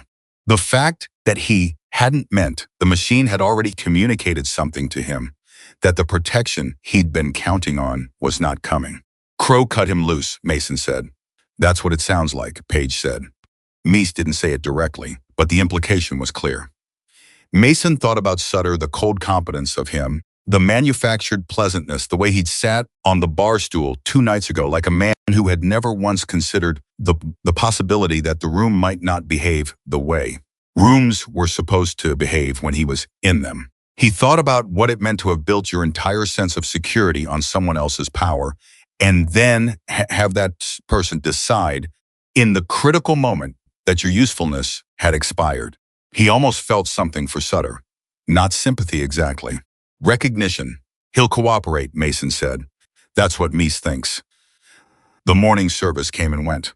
2 truckers, a pair of ranchers, a family passing through who ordered the full breakfast and ate it with the focused appreciation of people who have been driving since before dawn. Mason made coffee and took orders and answered questions about the highway and did the work the way he always did the work, and nobody who came in that morning would have known that anything unusual had occurred in this place 48 hours ago. That was intentional. Walter had made that clear before opening. "We're a roadhouse," Walter had said. Standing in the kitchen doorway at 5:50 with his coffee and his fractured rib and his absolute non-negotiable sense of what the copper lantern was supposed to be. "We open at 6. We serve people. That's what we do." And so that's what they did. At 10:40 in the morning, Mason's phone rang. It was Meese. "Sutter gave us Crow's location," she said.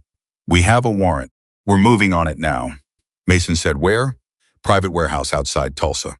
Crow's been operating out of it for the better part of 2 years.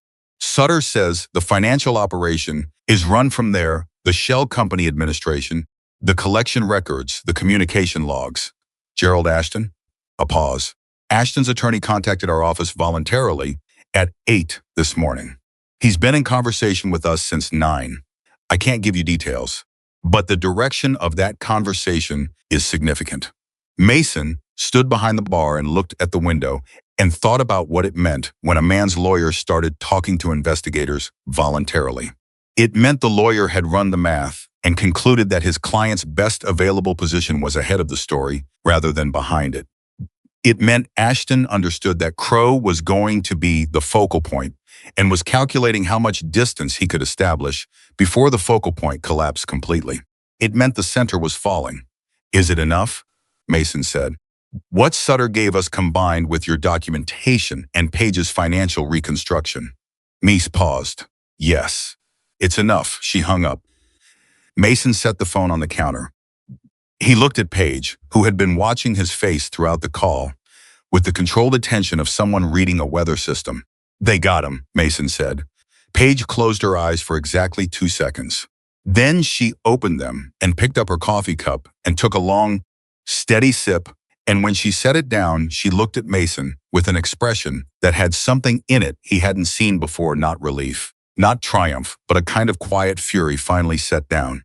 The particular feeling of having carried something that was too heavy for too long and being allowed to put it on the floor. "Good," she said. Walter was in the kitchen. Mason went to the pass-through and said, "They're moving on Crow." Walter appeared in the opening. He looked at Mason for a moment. Then he said, "I'll put on another pot." At 2:17 that afternoon, Silas Crow was arrested at his warehouse outside Tulsa. The warrant covered 12 counts, including extortion, money laundering, conspiracy, and based on what investigators found inside the warehouse, a charge related to the Haskell County diner fire that the insurance company had paid out as an electrical fault. The communication logs Sutter had described were there. The shell company records were there. The collection ledgers, meticulous, organized, almost admirably systematic, were there. logging every business on the Route 66 corridor with payment dates, amounts, and notes about compliance or resistance. The copper lantern was on page 7. Walter Grady, resistant. Escalation authorized. Page saw that entry when Mies shared a redacted portion of the ledger with her for evidentiary corroboration purposes 3 days later, and she sat with it for a long time without speaking. Then she said, resistant. That's the whole entry. That's the whole entry, Mason said. She looked at it again. I hope he knows what that means, she said. Resistant. He knows. The ripple from Crow's arrest moved through the corridor faster than Mason had expected. By the following morning, the local news had it. By afternoon, a state paper had picked it up and run a story that named the Route 66 corridor. The pattern of business acquisitions and the ongoing federal investigation into Gerald Ashton and the Municipal Contract Network. Ashton resigned from his law firm that evening. His resignation letter cited personal reasons. Harlan Briggs was formally charged with bribery and obstruction of justice 3 days after his detainment at the Copper Lantern. His attorney entered a not guilty plea and then, 4 days after that, quietly changed it. The specific payment records, Page had found $1,700 a month, 7 months, from a shell account traceable to Crestline, were not the kind of evidence that rewarded a not guilty position. Sheriff Alderman was investigated, but ultimately cleared of direct financial involvement, a determination that Mason accepted without entirely resolving his opinion of the man. Alderman had not been paid. He had simply, over years of working a corridor where Crow's influence quietly expanded, learned to not look too directly at certain things. That wasn't bribery. It was something harder to prosecute, and possibly harder to remedy the slow erosion of a man's willingness to see what he didn't want to see. Alderman came to the Copper Lantern on a Wednesday, 2 weeks after the arrest. He sat at the counter and ordered coffee and sat with it for a while without saying anything. Walter served him. Mason stood at the far end of the bar and let the silence breathe. Finally, Alderman said, I want you to know I didn't know about Briggs. I believe you, Mason said. I should have looked harder at Crow. Yes. Alderman turned his cup in his hands. The name. When you mentioned it that first night, I've been thinking about why I didn't react. Mason waited. I think I'd gotten used to things that were too big to handle disappearing, Alderman said. You develop a habit. You don't even notice you've developed it until something happens that makes the habit visible. Mason thought about that. He thought about the 23 years he'd spent developing habits of his own, the ones that served him, the ones that should have been retired earlier, the ones he'd brought to the Copper Lantern in a duffel bag and slowly, imperfectly, tried to reassemble into something he could live with. You notice it now, Mason said. That's worth something. Alderman nodded once. He left the coffee money on the counter and walked out. Mason didn't watch him go. The legal process that followed was what legal processes always are: slow, papered, conducted in language designed to contain rather than illuminate. But underneath the language, the structure of what Crow had built collapsed with a speed that surprised some people and wouldn't have surprised anyone who understood that operations built entirely on fear have a particular fragility. Fear is a load-bearing wall right up until the moment people on the other side of it stop being afraid, and then it's nothing. 12 business owners on the Route 66 corridor stopped their monthly payments within a week of Crow's arrest. The collection apparatus, the men who came on the 15th with their envelopes, the vehicle that appeared outside non-compliant businesses in the days following missed payments, vanished as completely, as if it had never existed. 3 of the businesses that had been making payments for more than 6 months applied for restitution through the state's victim compensation process, which Mies's office had facilitated with unusual speed given the documented evidence. One of them was Jim Carver's farm supply, which had been paying for 7 months and had come within 2 payments of defaulting on a loan as a direct result. Jim called Mason on a Thursday morning to tell him the restitution had been approved. $4,200, Jim said. It's not everything, but it matters. It matters a lot, Mason said. I want to say something, Jim said. Mason waited. I've been farming this land for 30 years, Jim said. My father farmed it before me. I've had droughts and floods and markets that didn't make sense, and a federal subsidy program that changed its rules 4 times in a decade. He paused. None of that ever made me feel the way those 7 months felt. Like I was trapped inside something and there was no door. Mason was quiet. What you did, Jim said. Coming to see me, telling me I wasn't alone. It didn't feel like a strategy. It felt like a person. Treating me like a person. He stopped. I don't know how to explain that better. You explained it fine, Mason said. The seized assets from Crow's operation took longer to process. The legal structure of the shell companies created jurisdictional complications that Ashton's cooperation helped unravel, but didn't fully resolve. Months later, a portion of the liquidated holdings was directed toward a restitution fund for corridor businesses, administered by the state attorney general's office. It wasn't everything, it never was, but it was real, and it was traceable.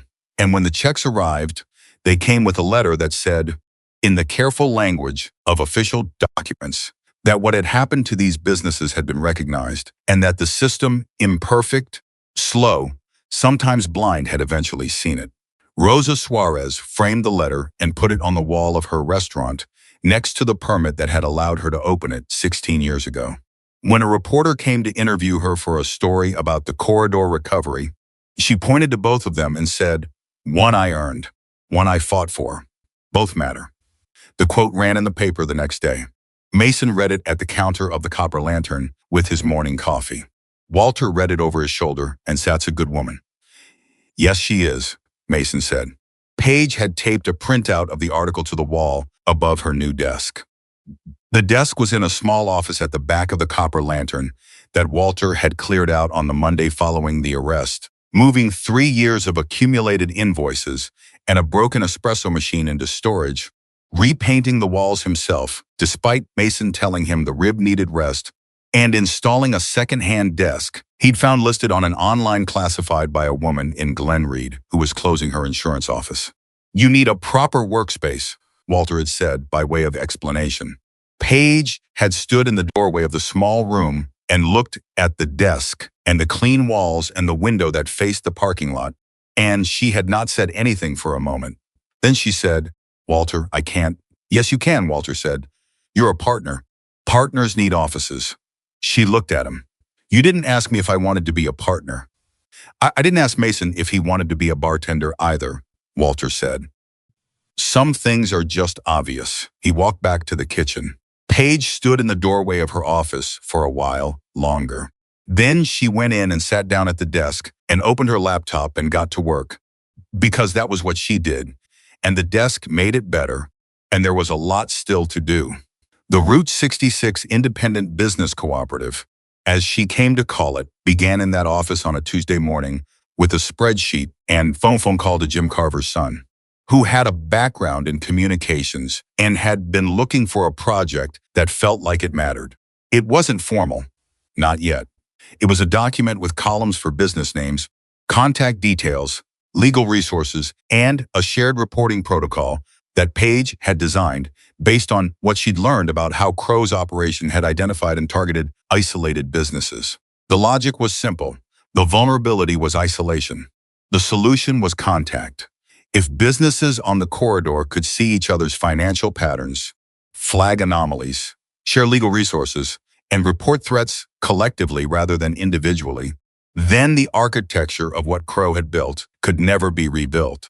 She explained it to Mason one evening after the dinner service, walking him through the spreadsheet. He listened to things that mattered without interrupting, without the kind of nodding that performs comprehension without achieving it. When she finished, he said, "You're building a system. I'm building a network," she said. "There's a difference. A system is for efficiency. A network is for protection." He looked at the spreadsheet. "What do you need?" "Legal contacts I can refer people to.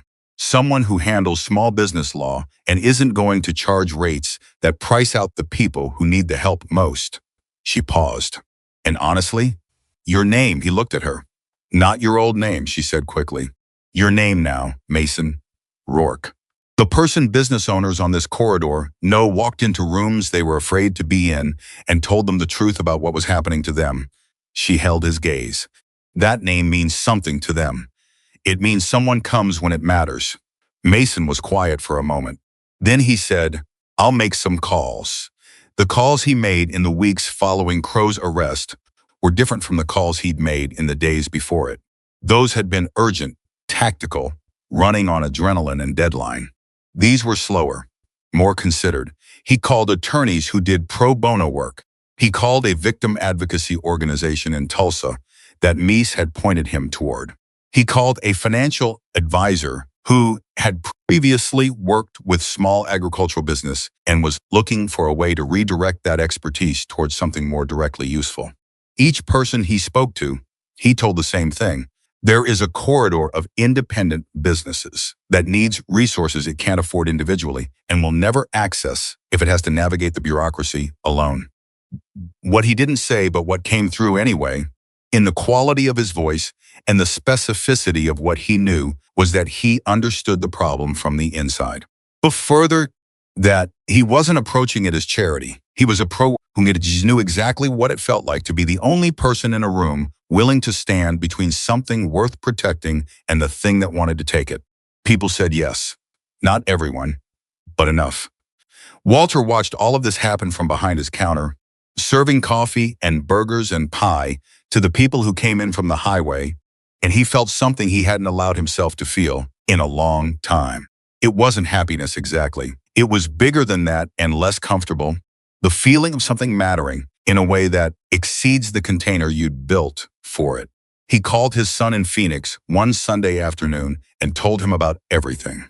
All of it. Tuesday night, Mason, Page, the 18 riders in the parking lot, Crow's arrest, the cooperative. His son was quiet for a moment and then said, "Dad, are you okay?" "Better than I've been in years," Walter said. "You got assaulted by criminals."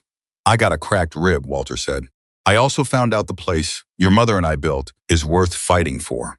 "I knew that already, but it's different when you find out how many people agree." Another silence. Then his son said, "I'm coming to visit." "Good," Walter said. "I'll make the good coffee." The copper lantern reopened fully. The road-facing sign lit again after Page had replaced two burned-out bulbs Walter hadn't gotten around to. The front door rehung properly by a retired carpenter named Ed, who'd been a regular for 15 years and showed up one morning with his toolbox because he'd heard it was sitting wrong and that bothered him 2 weeks after the night of Crow's arrest. The first evening of full service, Mason was behind the bar at 5:30 when the first car pulled in. Then another. Then a pickup truck he recognized as belonging to a rancher from 3 counties over who hadn't been in since last spring. Then Jim Carver and both his sons. Then Rosa Suarez, who sat at the counter and ordered coffee and pie and didn't mention the article or the letter or any of it. By 6:30, every seat was taken. By 7, people were waiting near the door.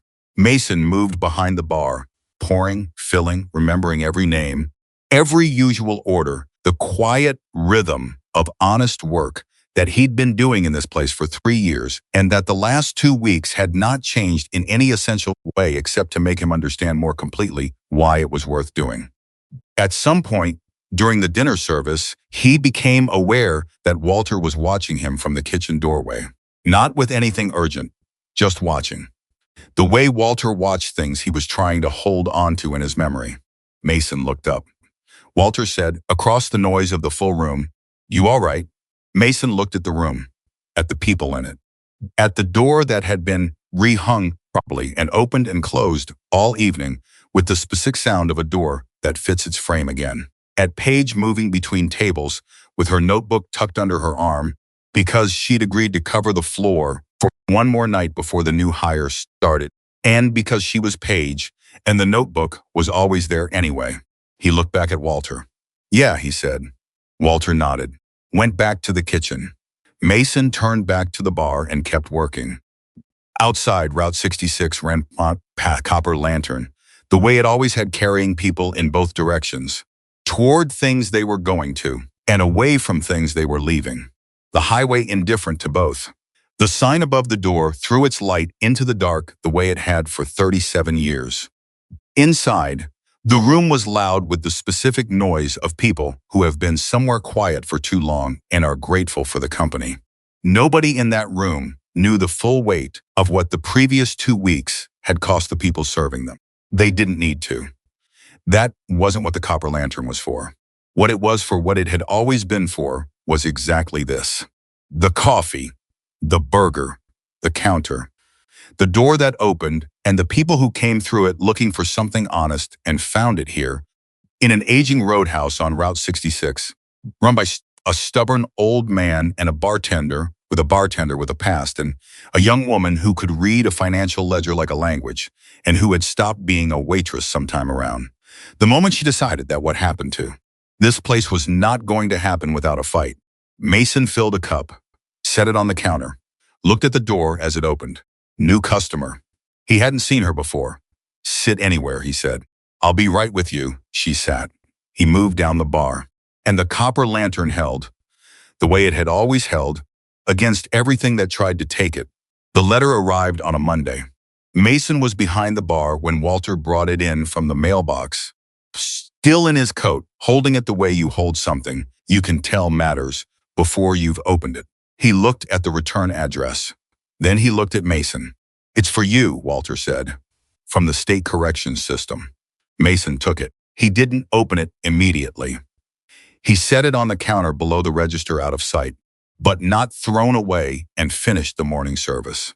2 truckers, a couple passing through with a car full of luggage and a toddler who spilled orange juice and looked at Mason with the specific terror of a child who has done something wrong. And Mason cleaned it up without comment and brought a replacement juice and a small bowl of crackers, and the child's terror dissolved into something closer to wonder. That was the 10 o'clock hour. At 11, when the room was quiet, Mason picked up the letter. The handwriting on the envelope was careful, the kind of careful that comes not from natural neatness, but from effort, from someone who decided that the writing itself needed to be a certain way. The return address was the Joseph Harp Correctional Center in Lexington, Oklahoma. The name in the sender field was Tyler Ames. Mason didn't recognize it immediately. Then he did. Tyler Ames was 24 years old. He'd been one of the men in the parking lot the night of Crow's arrest, not one of the leaders, not one of the men who'd come through the door. He'd been one of the ones who'd stood near the rear vehicle, young enough that Mason had clocked him immediately as someone who hadn't been doing this long, who hadn't yet been in enough rooms to know how rooms like that one ended. When the state investigators had come into the parking lot, Tyler had been one of the first to put his hands up. Mason had not known his name until now. He read the letter standing at the bar. It was 3 pages, handwritten on lined notebook paper.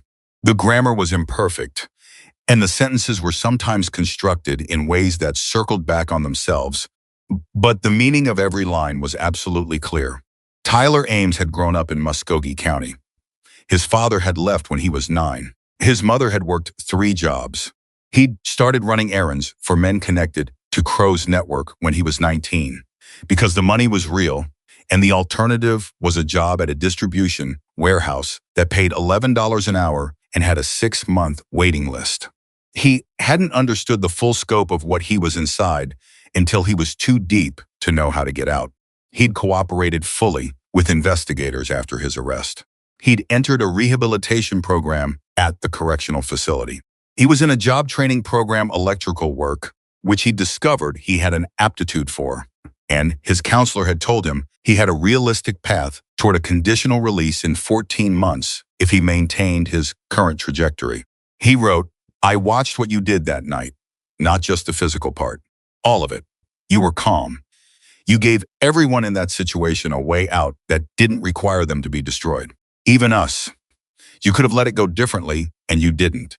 I've been trying to figure out why someone does that, and I think it's because you already knew what it costs when it goes the other way." He wrote, "I don't expect anything from this letter. I'm not asking for anything. I just wanted you to know that someone who was on the wrong side of that room is different because of what happened in it." He signed it with his full name, printed carefully. Mason read it twice. Then he folded it along its original creases and set it on the counter. Paige came in from her office at the back, carrying her laptop, and the particular expression she wore when she'd been deep in a spreadsheet for 2 hours and was surfacing to remember that the world had other dimensions. She stopped when she saw his face. What happened? He pushed the letter across the counter to her. She read it. She didn't say anything immediately. She read it the way she read financial documents all the way through once, then back to certain lines, the ones that carried the structural weight. Tyler Ames, she said. One of Crow's men, I know. I saw the name in the arrest record. She looked at the letter, then at Mason. How does this feel?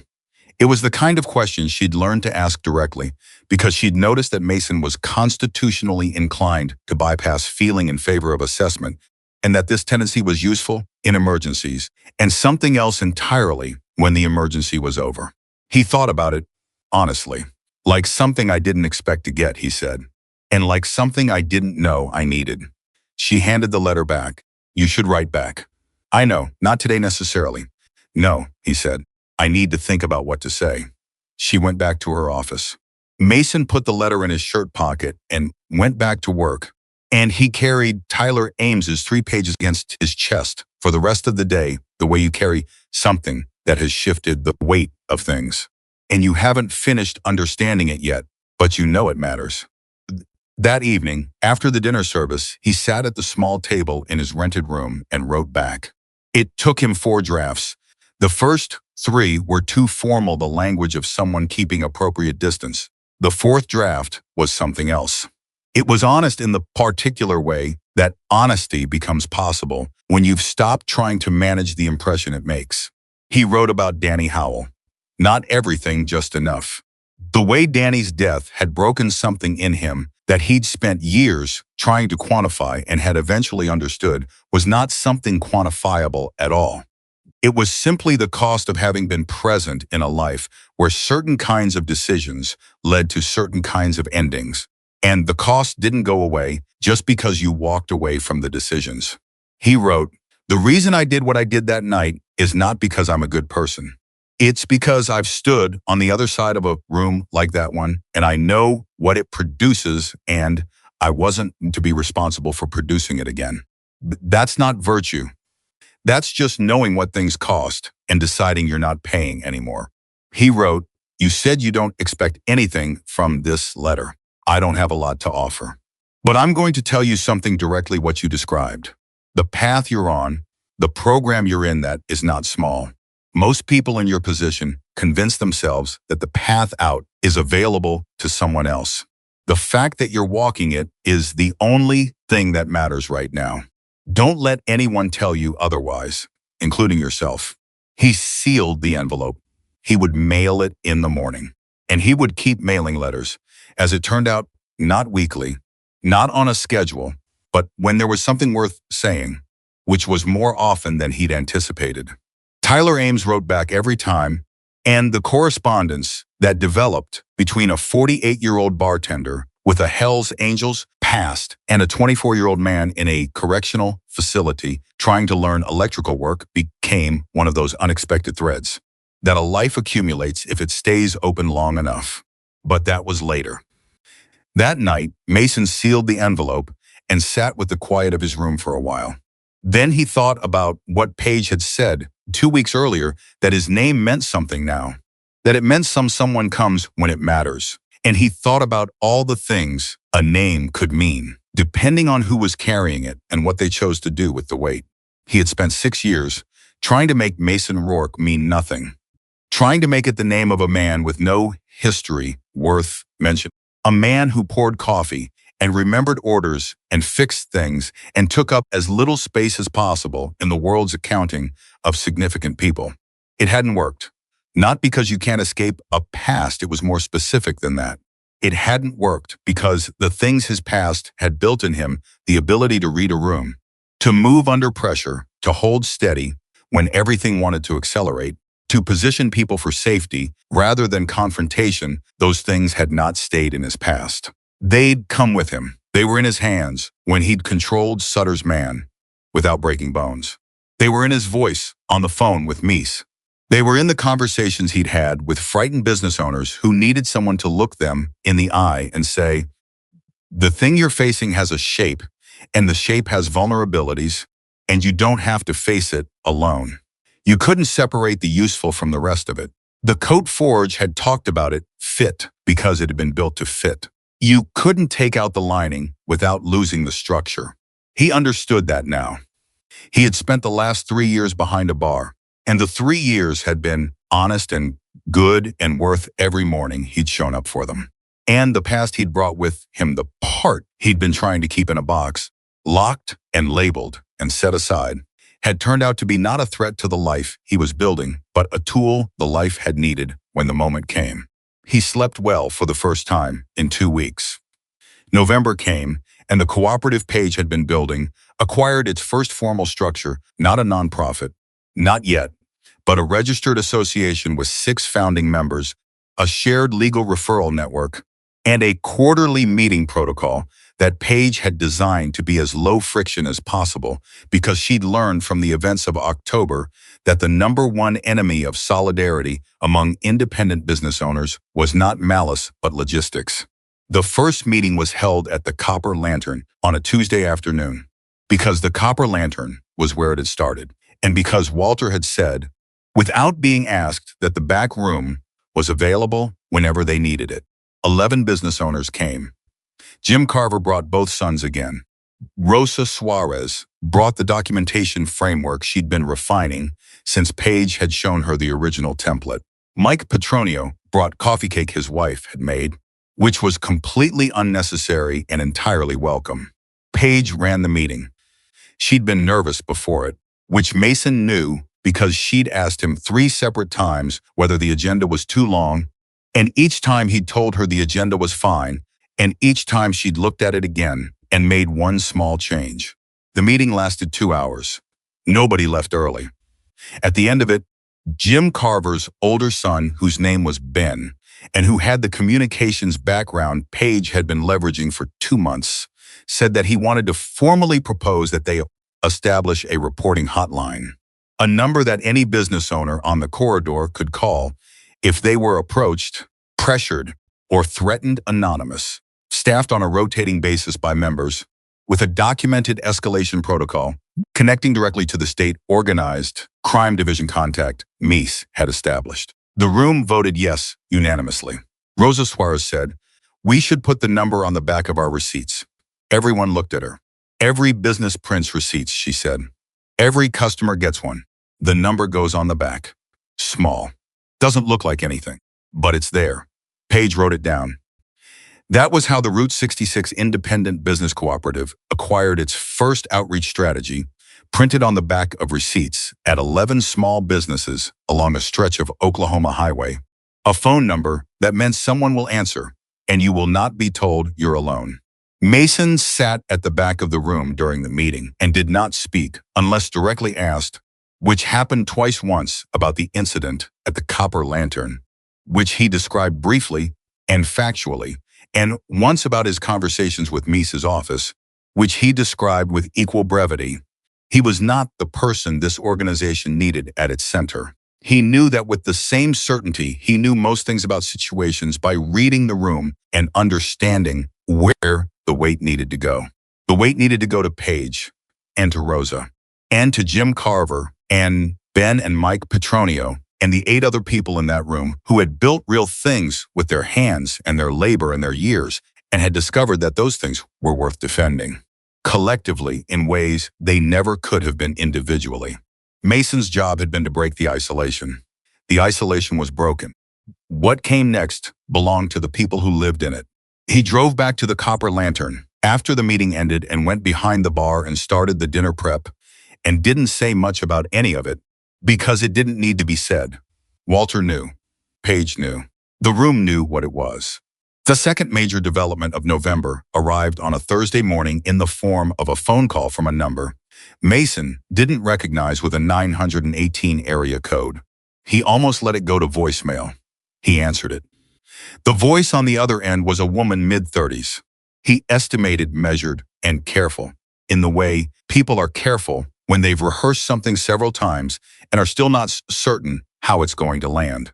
She said, "Is this Mason Rourke?" "Yes. My name is Sandra Howell." My brother was Danny Howell." Mason's hand tightened on the phone. He had not spoken to anyone in Danny's family since the funeral. He'd stood at the back of the church in Tulsa on a February morning 6 years ago, and he'd watched Danny's mother and his daughter and Sandra, though he hadn't known Sandra's name then, only her face moved through the grief of it, and he had not approached them because he hadn't known what to offer that wouldn't make it worse. He'd driven away that afternoon, telling himself he was doing the right thing by staying out of it, and he had believed that mostly until this moment. "Sandra," he said, "I've been looking for you for a long time," she said. Not to blame you. I want to be clear about that from the start. Danny talked about you constantly. Every phone call, every visit. He talked about North Star." She paused. "I didn't know your real name until the news story about the Route 66 situation ran. And I recognized I don't know. Something about the way it was described. The way he handled it. That's what Danny always said about you. That you handled things the way nobody else did." Mason sat down on the stool behind the bar. He hadn't meant to sit. His body made the decision for him. "I should have reached out to your family after Danny died," he said. "I didn't know how to do it without—" He stopped. "Without making it about you," Sandra said. Not unkindly, just clearly. "Yes," he said. "I understand that," she said. "I think I even would have understood it then. If I'd been thinking clearly, which I wasn't." A pause. "Danny's daughter is 14 now. Her name is Keely.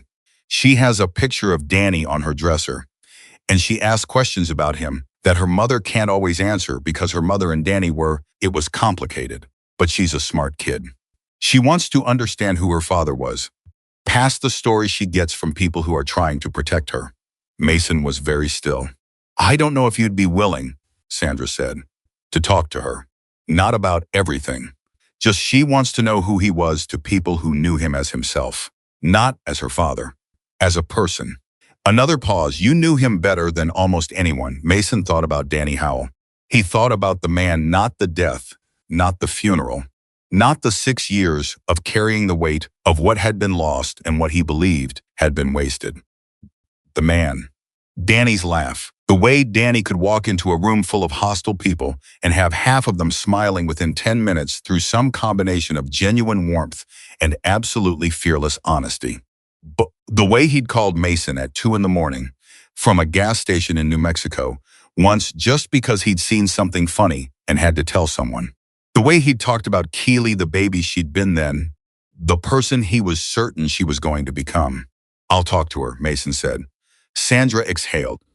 It was the sound of something held for a long time finally being set down. "Thank you." "Don't thank me yet," he said. "I don't know how to do this." "Neither do I," Sandra said. "But she deserves the attempt." They arranged a call for the following Saturday. Mason sat behind the bar after they hung up and stayed there without moving for a while. Not long enough for Walter to come ask about it, but long enough for the weight of it to settle into something he could carry. He was going to tell Keely Howell about her father. He was going to tell her the truth, not the sanitized version, not the version that protected her from the complexity of who Danny had been and the life he'd lived. He was going to tell her that her father had been brilliant and reckless and loyal in a way that cost him everything, and that the loyalty had been real, even when the context of it had been wrong, and that she came from a man who had loved people with a completeness that most people spend their whole lives trying to locate in themselves. He was going to do that because Sandra was right. Keely deserved the attempt. And because Mason had spent 6 years letting the grief of Danny's death become a wall between himself and every version of Danny that wasn't the ending. And that wall had been costing him something he hadn't been able to name until a 24-year-old kid in a correctional center wrote 3 pages of honest handwriting and made him understand that the past wasn't something you escaped or something you were imprisoned by. It was something you decided how to use. Walter came out of the kitchen at noon and looked at Mason, who was cleaning the same section of counter he'd been cleaning for 12 minutes. "You going to tell me what happened?" Walter said. Mason told him. Both things: the letter from Tyler Ames, the call from Sandra Howell. Walter listened the way he always listened. Then he said quietly, "She was looking for you for a long time, 6 years, and she found you because of what happened here." Mason hadn't thought about it in exactly those terms, but it was true. If Crow's men had never walked through the door, if Walter had paid the first month, if Paige hadn't followed the numbers, if Mason had done what the sensible version of himself had been telling him to do for 3 years, keep the distance, maintain the separation, be the bartender, and nothing more, then none of it would have surfaced. Sandra Howell would have kept searching for a man who had erased himself too thoroughly to be found. Sometimes a door opens because something tries to break it down, and what matters is whether you're standing behind it when it does. "Yeah," Mason said. "She found me here." Walter nodded. He went back to the kitchen. The lunch service started. The room filled up the way it filled up every day, now fuller than it had been before October, because word had continued to move along the highway in both directions. The way word moves when something worth knowing has happened. People came from further away than they used to. Some of them came specifically because of the story, the news articles, the thing that had spread through the networks of people who drove Route 66 regularly and talked to each other at gas stations and diners. Some of them came and didn't mention it at all, just ordered coffee and whatever the daily special was and sat with their own thoughts. Mason served all of them the same way. On the Saturday of the call with Keely Howell, he drove to a quiet stretch of parking lot, 3 blocks from the Copper Lantern, where the reception was good, and he sat in his truck and he called the number Sandra had given him. Keely answered on the second ring.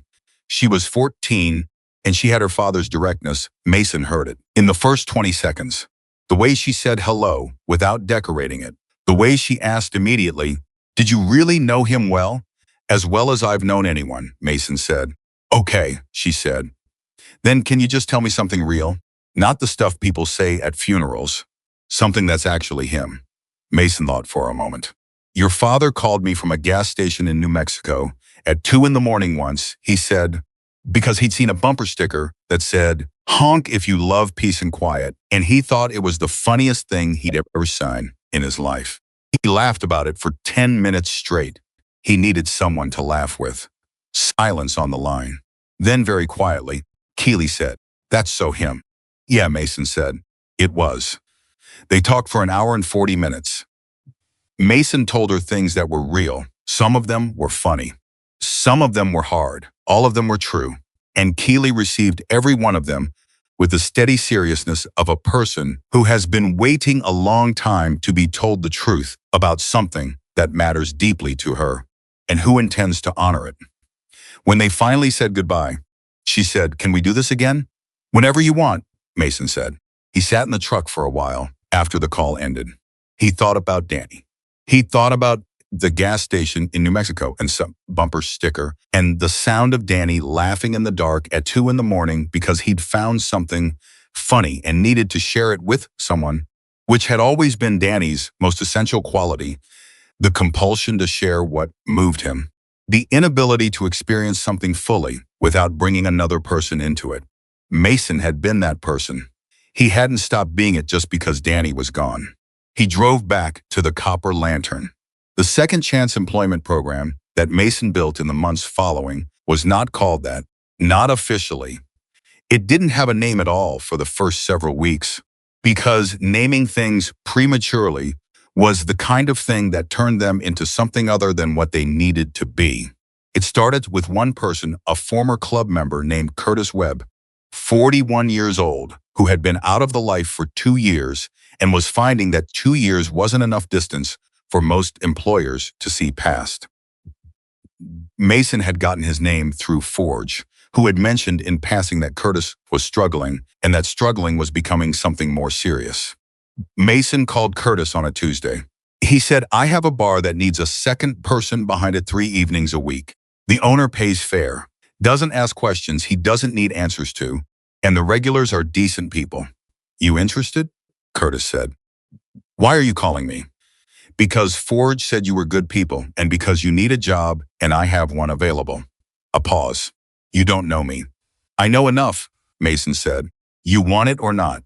Curtis came in the following Thursday. Walter interviewed him for 10 minutes and hired him.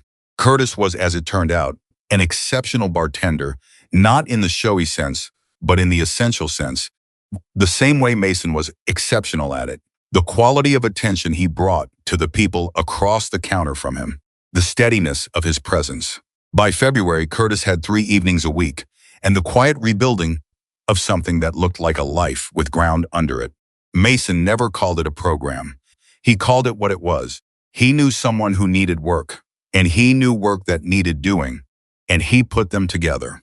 The next time it happened, a veteran named Sherry Abrams, who had done 2 tours and come back to an economy that had no particular use for what she'd learned to do it, worked the same way. And the time after that. Word moved the same way. Word always moved along Route 66 quietly, consistently, in both directions. Walter watched it happen. He didn't comment on it directly. He did, one morning, sit across from Mason at the counter with his coffee and say, "You know what Dorothy would have said about all of this?" Mason looked at him. "What?" "She would have said you're the same person you always were," Walter said. "Just finally in the right place." Mason thought about that. He thought about the coat that fit. He thought about the distance he'd tried to build and the way the past had simply waited on the other side of it, patient and intact, carrying everything he'd been afraid of and everything he'd needed, packed together into the same history. "Maybe," he said. "Not maybe," Walter said. He picked up his cup. Definitely. The old Hell's Angels vest stayed in the box on the shelf in Mason's room.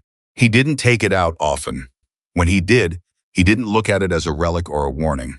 He looked at it as evidence of a life that had been lived, a road that had been ridden, costs that had been paid, and lessons that had been expensive enough that throwing them away would have been the actual waste. He had not hidden from his past. He had learned it. He had earned it. And when the moment came when 4 men walked into the Copper Lantern on a stormy Tuesday in October and grabbed a young woman's wrist and put a hand on an old man who had done nothing to deserve it, the past had not dragged him back into something he'd escaped. It had handed him exactly the tools he needed to protect the people who mattered. That was the truth of it. Not the version that made it simple. The actual truth. Mason Rourke stood behind the bar of the Copper Lantern Roadhouse on a cold December morning and poured coffee for a trucker he'd known for 2 years. Called him by name. Remembered that he took it black with 1 sugar. Asked about the run to Amarillo. Outside, Route 66 carried its traffic in both directions. Inside, Paige was in her office running the cooperative's quarterly numbers. Curtis was coming in at 4. Walter was in the kitchen making the soup he made on cold days. The recipe from Dorothy's handwriting on a note card he kept folded in his shirt pocket. The door opened. A couple came in from the highway, cold-faced and road-tired. Mason looked at them and saw exactly what they were, people who had been driving long enough to need something warm and real and given without judgment. "Sit anywhere," he said. "I'll be right with you." He moved down the bar. The gangsters had come to break something. They had attacked a man they thought was nobody in a place they thought was nothing, on a highway they thought belonged to them. They had been wrong about every single part of it, because the man they attacked had learned, across 23 years of a hard life and 3 years of a quiet one, that the truest measure of strength was not the force you could bring to bear on a situation, but the damage you were willing to refuse to cause, and that protecting the people who trusted you was not a burden you carried despite who you were, but the clearest possible expression of it. Mason Rourke had not overcome his past. He had understood it. And understanding, it was the thing that made him, on every ordinary morning, behind every ordinary counter, exactly who this place had always needed him to be.